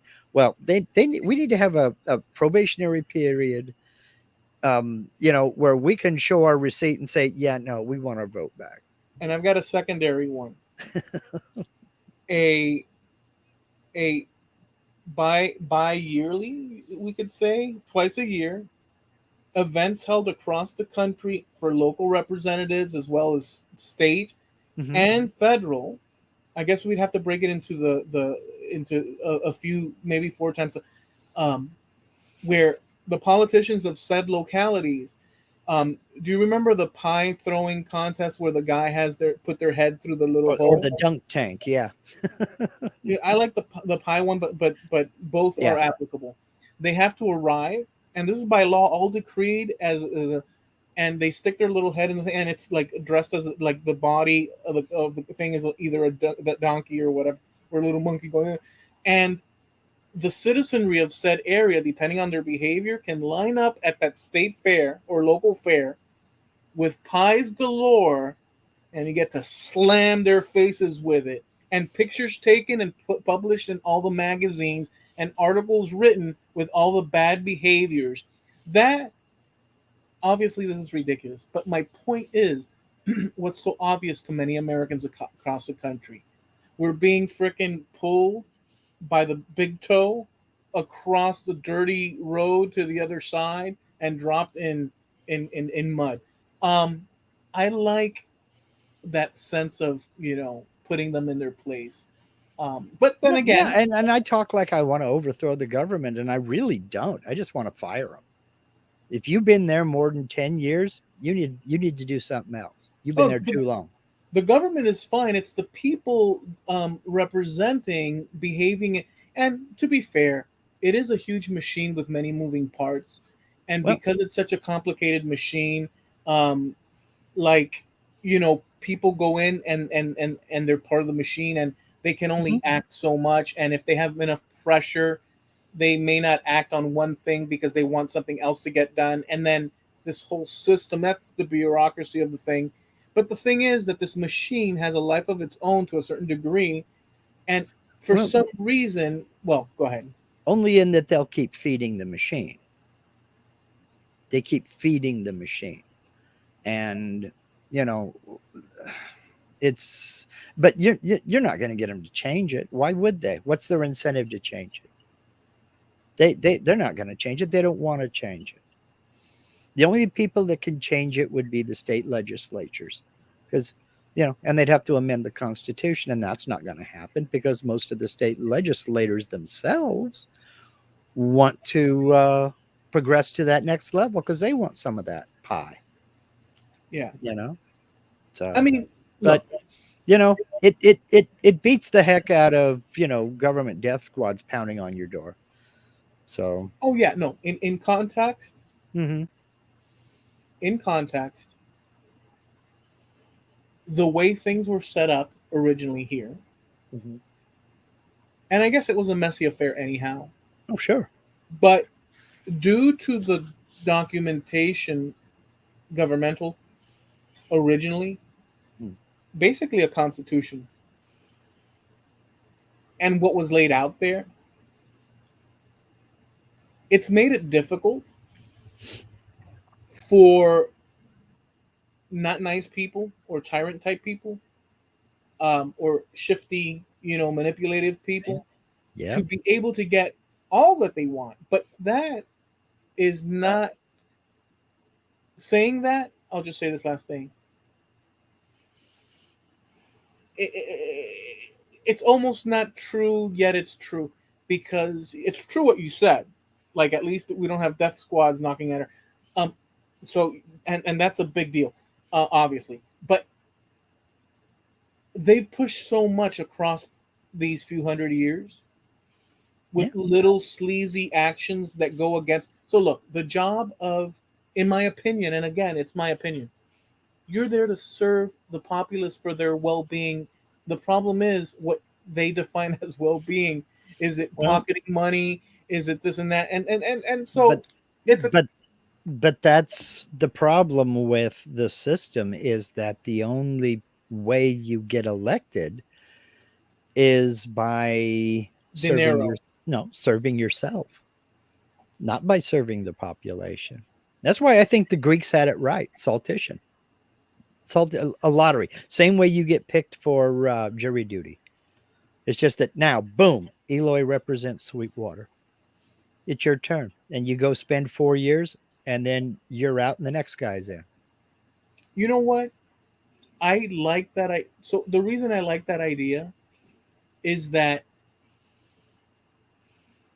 the same type of people with the same type of job, careers and ideas Mm-hmm. produce the same type of results. And it just very might well be Well, we have to be careful with what you said too. Although I like the idea, because if you get someone in, well, wouldn't they have to pass some sort of like at least minimum intelligence thing? Because Well, there yeah, are you some have people. to go. You have to go and register for this. But there Okay. is there's no pension.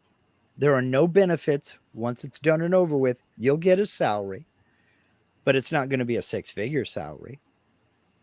You know, well, Washington D.C. is expensive. Not a problem.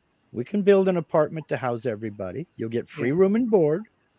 You're going to go. You're going to spend 4 years. You're going to represent your district.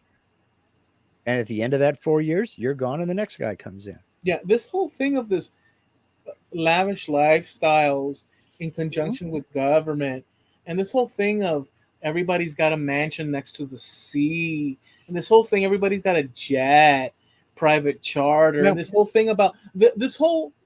Okay, so tell me how you get a net worth of $10 million making 150,000 a year. Tell me how you do that. this whole thing, and I am by no means, what, so, like people can make what they want, but the variation in this particular scenario is that they're there to serve the country.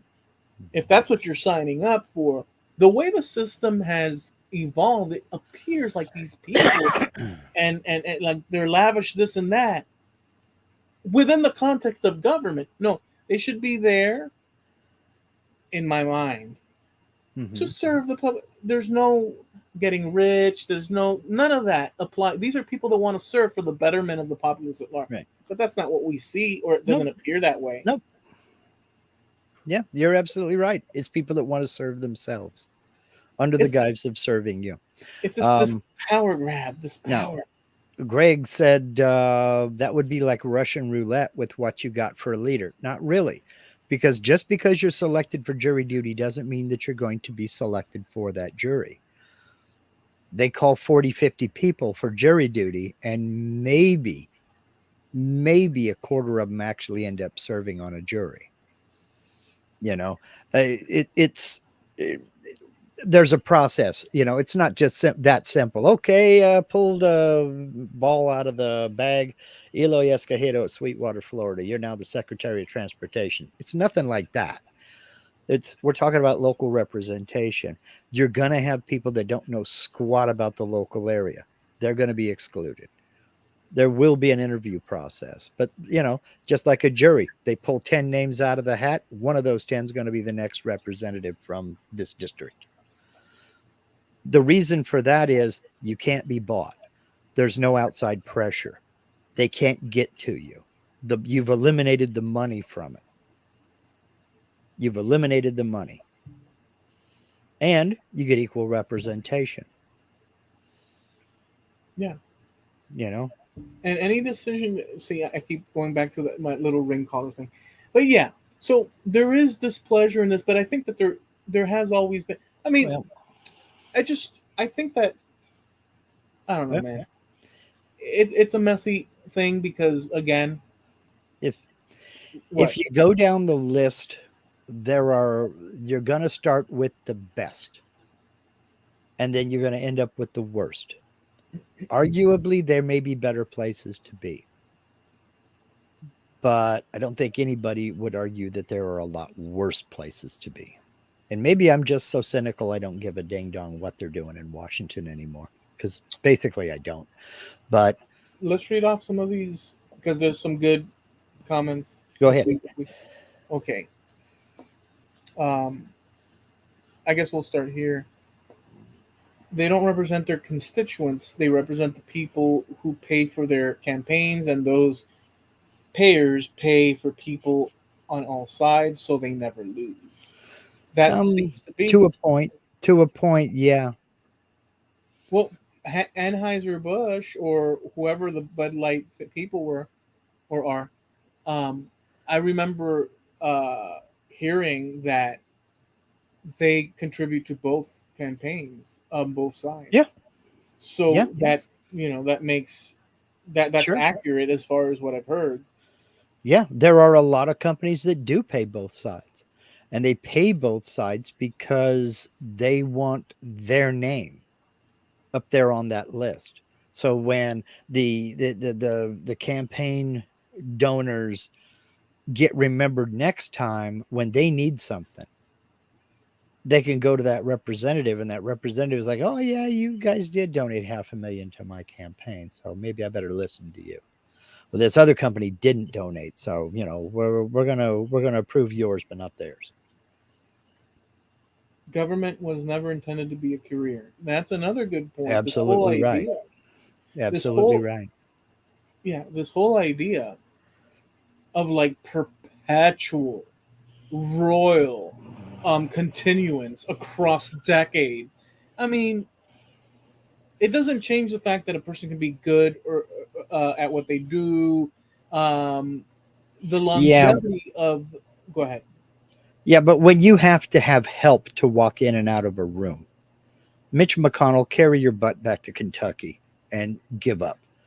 Same thing for you, Dianne Feinstein. Carry your butt back to California and just both of you shut up. Just shut up. Sit down before you fall down. Let's see. I heard the argument for higher wages for government reps to attract a higher or better educated applicants. Um, I mean, would it if No, you offer more? I don't know that if that's the case.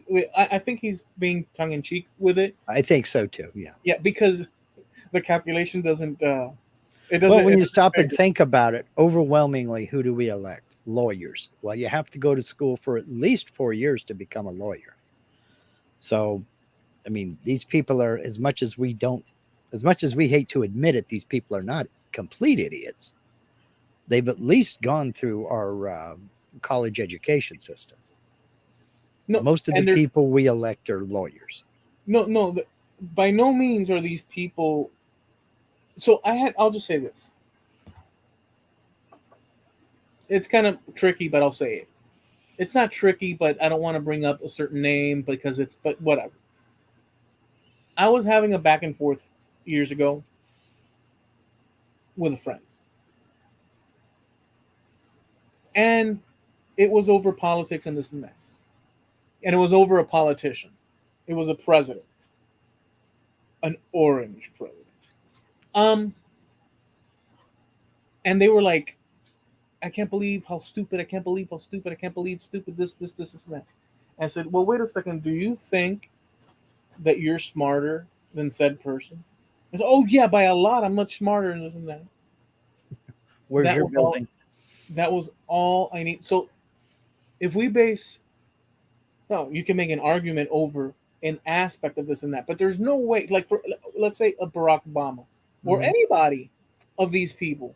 These people are not dumb. These are smart people, Yes, flat very smart. out. But there's people out there, apparently, because I was face to face with it, that because I don't like someone based on politics, hence they're dumb. Right. You can say they're dumb in terms of like you're pissed and you say dumb Yeah. bunny or whatever. Yeah. But you I don't become understand a that, but you don't become a bazillionaire by being stupid.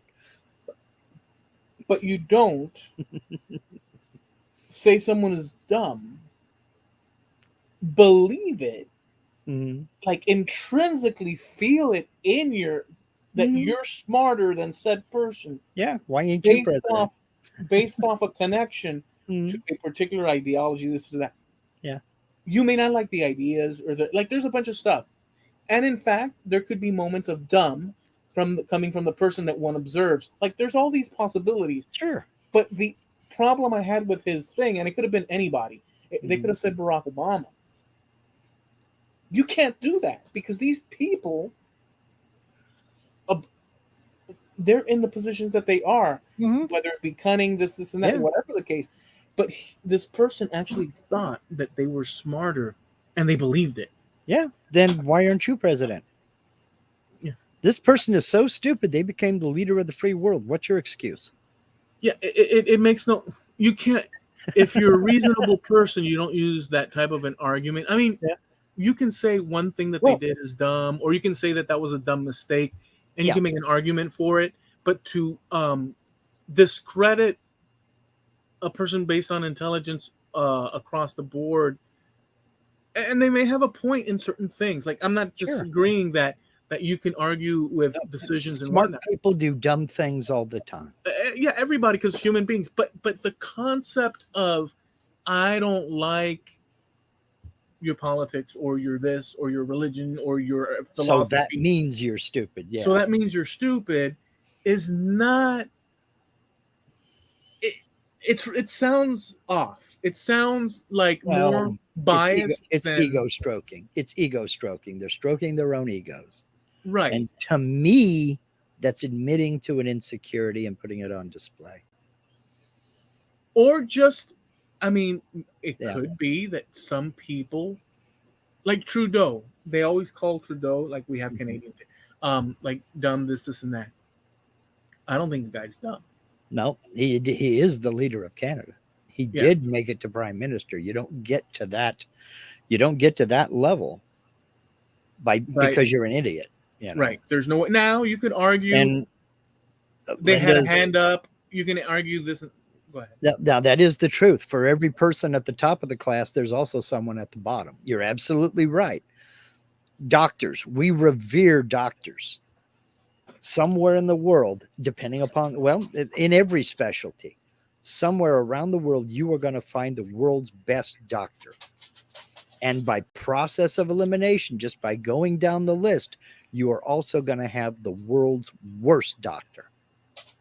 But somebody has an appointment to see him tomorrow. Yeah. You know? Yeah. I mean, so letters after a name doesn't necessarily mean much of anything other than you had the ability to stick with it. You know, it means you showed up. And I don't remember who it was that said that showing up is 85% of success. There's some people that gave us a little bit of pushback, or at least in my, I think it was my idea, my whatnot. I'll go to this one because this is the better. Where is it? Yeah, then we Give me need a to think second. about, Here. This then one. we need to think about landing the plane. Yeah. So Cayenne West, Kanye West. Cayenne Pepper West is a billionaire. Ever heard him speak? Okay, so they say he's a billionaire. He's sold a truckload of all this. I don't like his music, but he speaks. So first of all, I think he's an ass. Mm-hmm.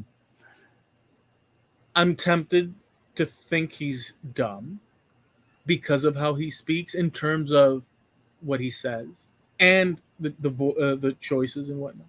Oh, and he says, and he's dumb as a rock. Yeah, that guy is dumb as a rock. Yeah. Right. Well, have you? So hold on, no, Beagle, stop. So I don't think he's dumb at all. Now, this is a complicated thing because it's a good example what he said. So one, I've heard him speak. I wouldn't use any of the words that he uses. I think it sounds uneducated. But there's a problem on that level. And there's another thing, because two things: music and performance, making you money. That's a specific type of skill. That doesn't necessarily mean that you're a philosophical whatnot or this or that. Yeah. You could be good. You could be a Mississippi, country dude that never went to school, and you played, a few licks that sound great, and people wanted more of it, and some manager got you and made you a superstar, and so. But with Cayenne, what's his name? Kanye West.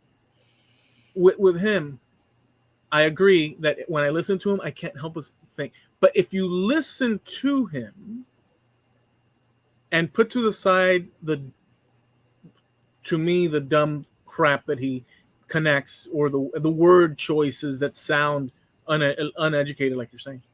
But if you move that to the side and listen, wrong or right, he's trying to make certain connections with poor English word choices, according to me,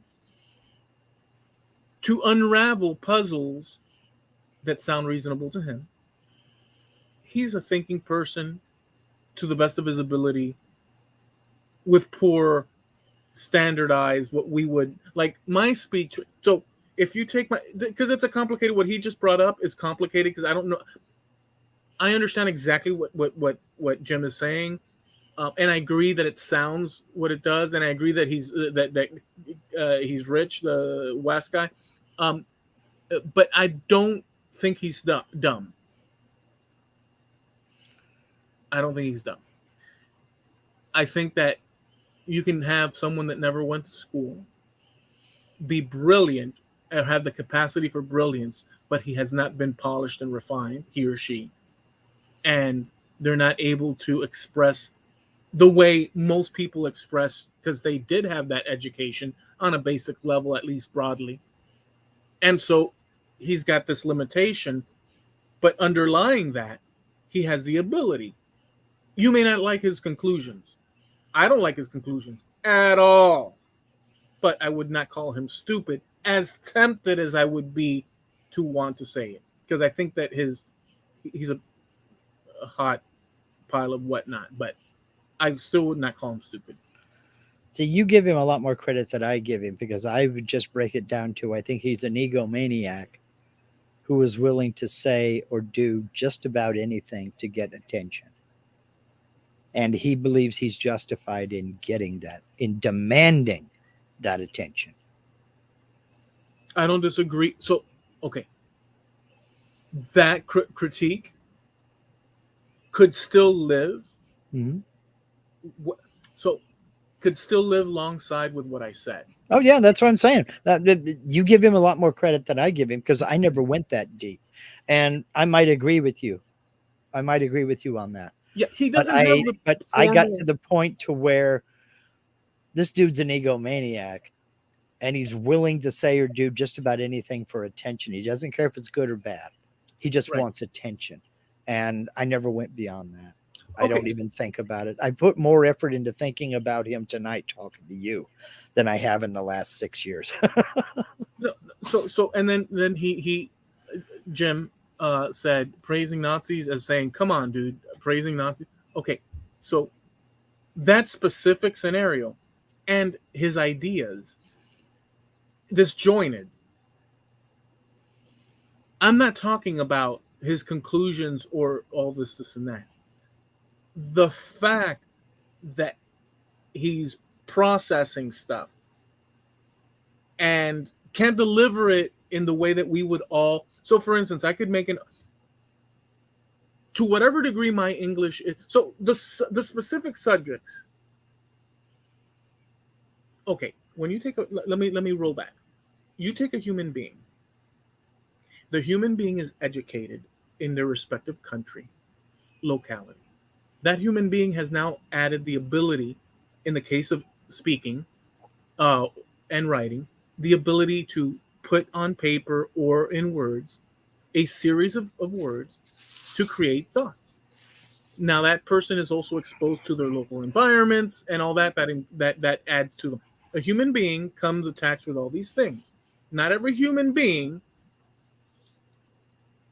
had the availability to get a standardized education, a standard. So they have gaps in their toolbox in order to communicate with other people in certain ways. And if you don't read a philosophy book and somebody comes to you and talks philosophy, you may, with your intelligence, grasp what he's saying without reading the book.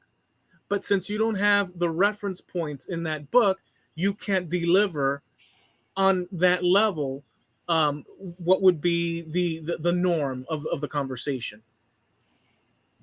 You could still engage. The fact that you can engage shows intelligence, even though you're not refined.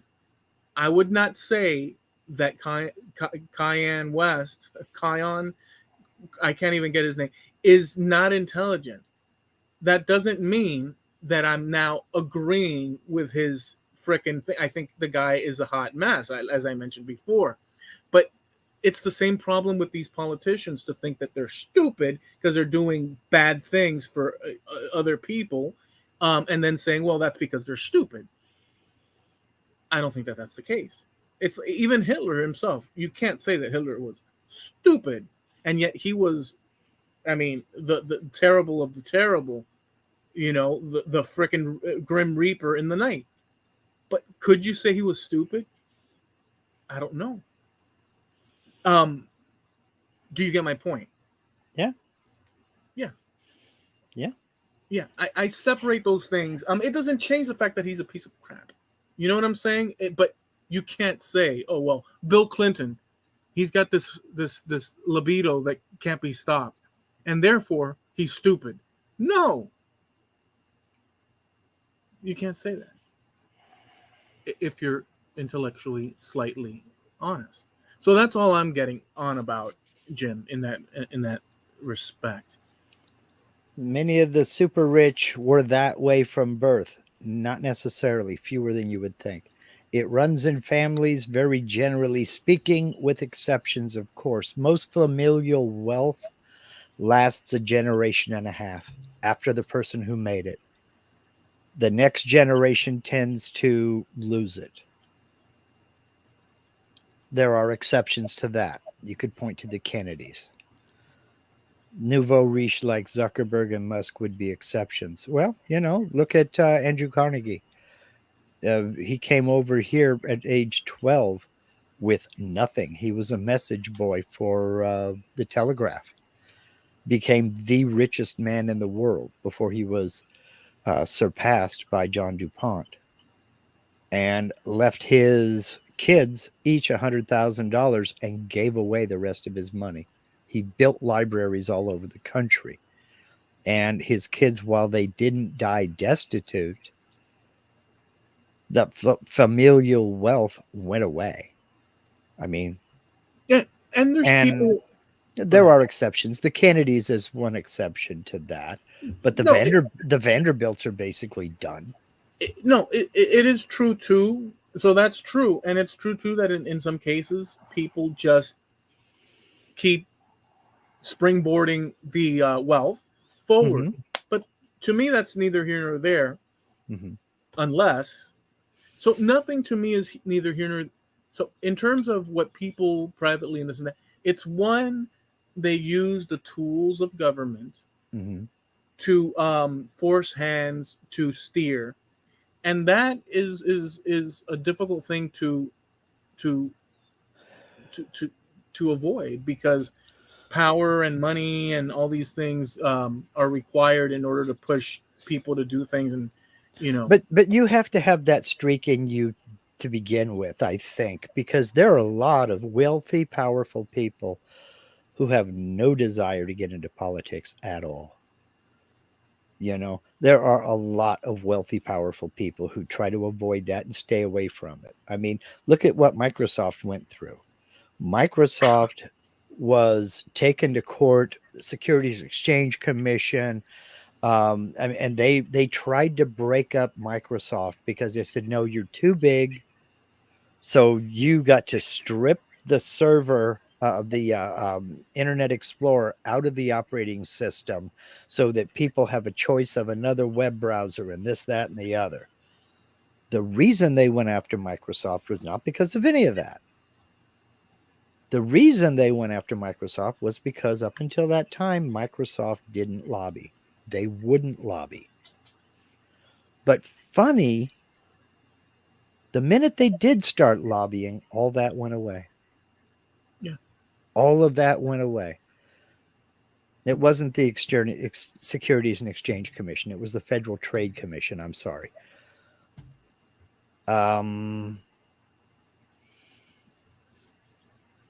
Anderson Cooper came from the Vanderbilt family and refused his inheritance. Yeah, and there's no inheritance left, really.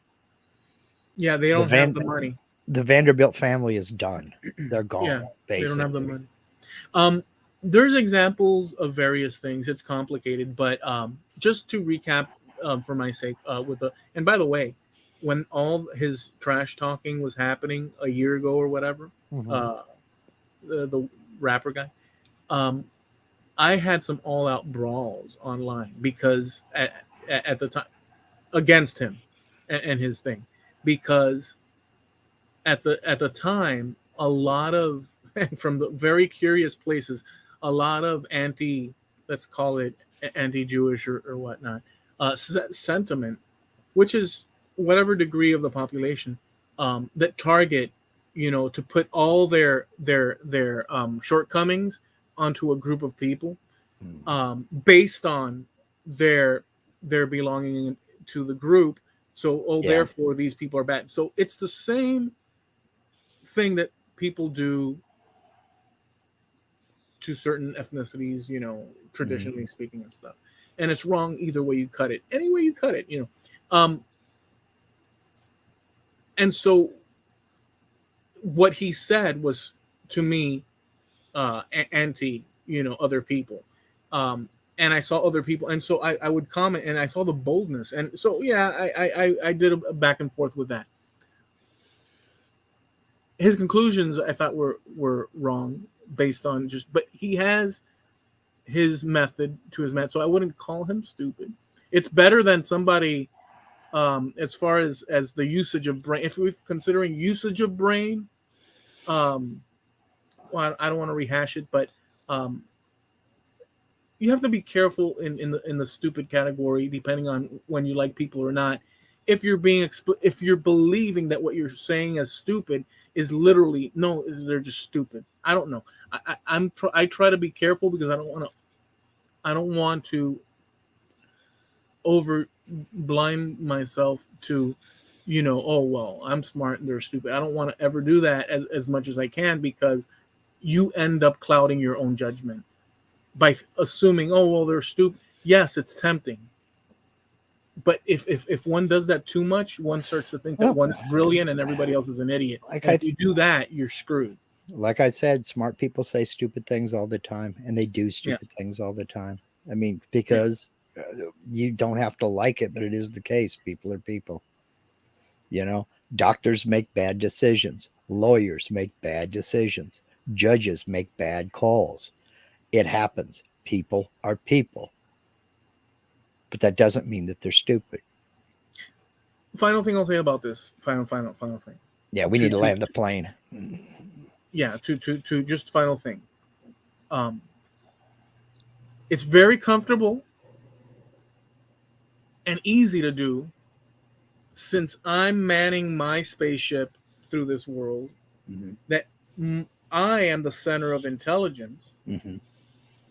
by default, because I'm me and I know me. And I'm not saying this. It's a good jump off with what Jim had said, anyhow, and it made me think this. But I'm me, and I know that I'm me, because hell, I'm not the other people. I'm me, and I'm operating from my window, looking out into the world. Everybody's freaking stupid. I'm smart. I know this is a broad thing, but it's tempting for me to see mistakes out there, not see my own, judge them as stupid, and always comfort myself that I'm not. When the reality is, even though I'm psychologically made to not think that, because I'm not going to condemn my No, thinking, because hell, that would be just. But if I were to face a mirror, my shortcomings are my representation in real in the real world of things that I've done that are stupid. But I don't want to accept, well, since I've done stupid things, therefore I'm stupid. So that's kind of where I'm going with this. Yes, it's tempting. Yes, if I want to flat out say, I could run a list of everything that I think is stupid and feel comfortable accepting as such. But I don't want to trick myself to think that I am so darn brilliant. And so you get the point. That's yeah, kind of what I try to do. Obviously, it's not successful all the time, but Before you start screaming at the car in front of you about being a stupid driver, make sure your left turn signal hasn't been on for the last 4 miles. That's the perfect example because I have done that. You see what I'm saying? So that's kind of where I'm sitting, Yeah. Um, but it sure is comforting to say, Mhm. and I do it too. So I'm not coming from a place of like, We were in the car. That's been several months back, may have been several years back. Now that I think about it, sitting there and the light turns green and the guy in front of me ain't moving. He ain't moving. He ain't moving. And so I holler, push all the pedals. One of them's the gas. Linda says, the light's red. I was looking at the left turn light. We're oh going wow, straight. And I'm like, yeah, it is, isn't it? right, Oopsie. right. Sometimes we make judgment calls because we have that. Yeah. Well, it Um, couldn't be me. It was me. but I will say, final thing. I will say, to be fair, it's not worth to side with Jim on this. It's not worth defending that idea of this imperfection and we have to be lenient with someone that says so many outrageous things. So Yeah. yes, to be fair, ultimately, someone that says freaking crazy stuff like that um, doesn't deserve the time of day. Mm-hmm. So I agree. But I was thinking in terms of what we do here and just Yeah. expanding the palette and all that. But fair enough. Fair enough. Let's land the plane then. Let's land the All plane. right. Waiting on you. We thank you guys for hanging out. This is the Trampled Underfoot podcast show. We go live every Tuesday at 9:30 Eastern, 6:30 Pacific Coast time. We have a website called Trampled Underfoot Podcast.com, and you can catch our past episodes at the Wayback Machine button. Press that and you can download them to your computer, on the go with your phone, etc. We also have a site over on Facebook, and that's Trampled Underfoot Podcast on Facebook. We usually post videos, images, and a little bit of the topics that we cover here and there every now and again, so you might want to check that out as well. And we're sponsored by Harneil Media. You know him, you love him, he's a friend of all of ours. Look, if you're having problems with your website, and Lord knows I'm an expert at having problems, not fixing them, but having problems with my website, I know that I can reach out to Steve and he's got my back. That is probably one of the most important reasons I will recommend Harneil Media for your web source. You need a website, you want to modify a website, you want to change providers, you want to change anything about it. Talk to Steve. Harneil Media is 100% personalized service, competitively priced. And when you deal with Harneil Media, you're dealing with Steve, not some nameless, faceless person in a call center somewhere that you'll never talk to again. Check them out. There's a link to Harneil Media in every one of these podcast episodes. That's Harneil Media, HARNEAL media.com, sponsor of Trampled Underfoot podcast.com. All right. Well, listen, guys, thank you for hanging out with us. We did this one on Thursday, and we're glad that you participated, hung out a little bit. Enjoy the rest of your week. There's one day left, but there's a weekend, so weekends are good. We'll catch you next time. Be good. Be safe. See ya. Peace. There it is over there. Awkward wave. Jinx, 1, 2, 3. You're it. Yeah. Awkward wave.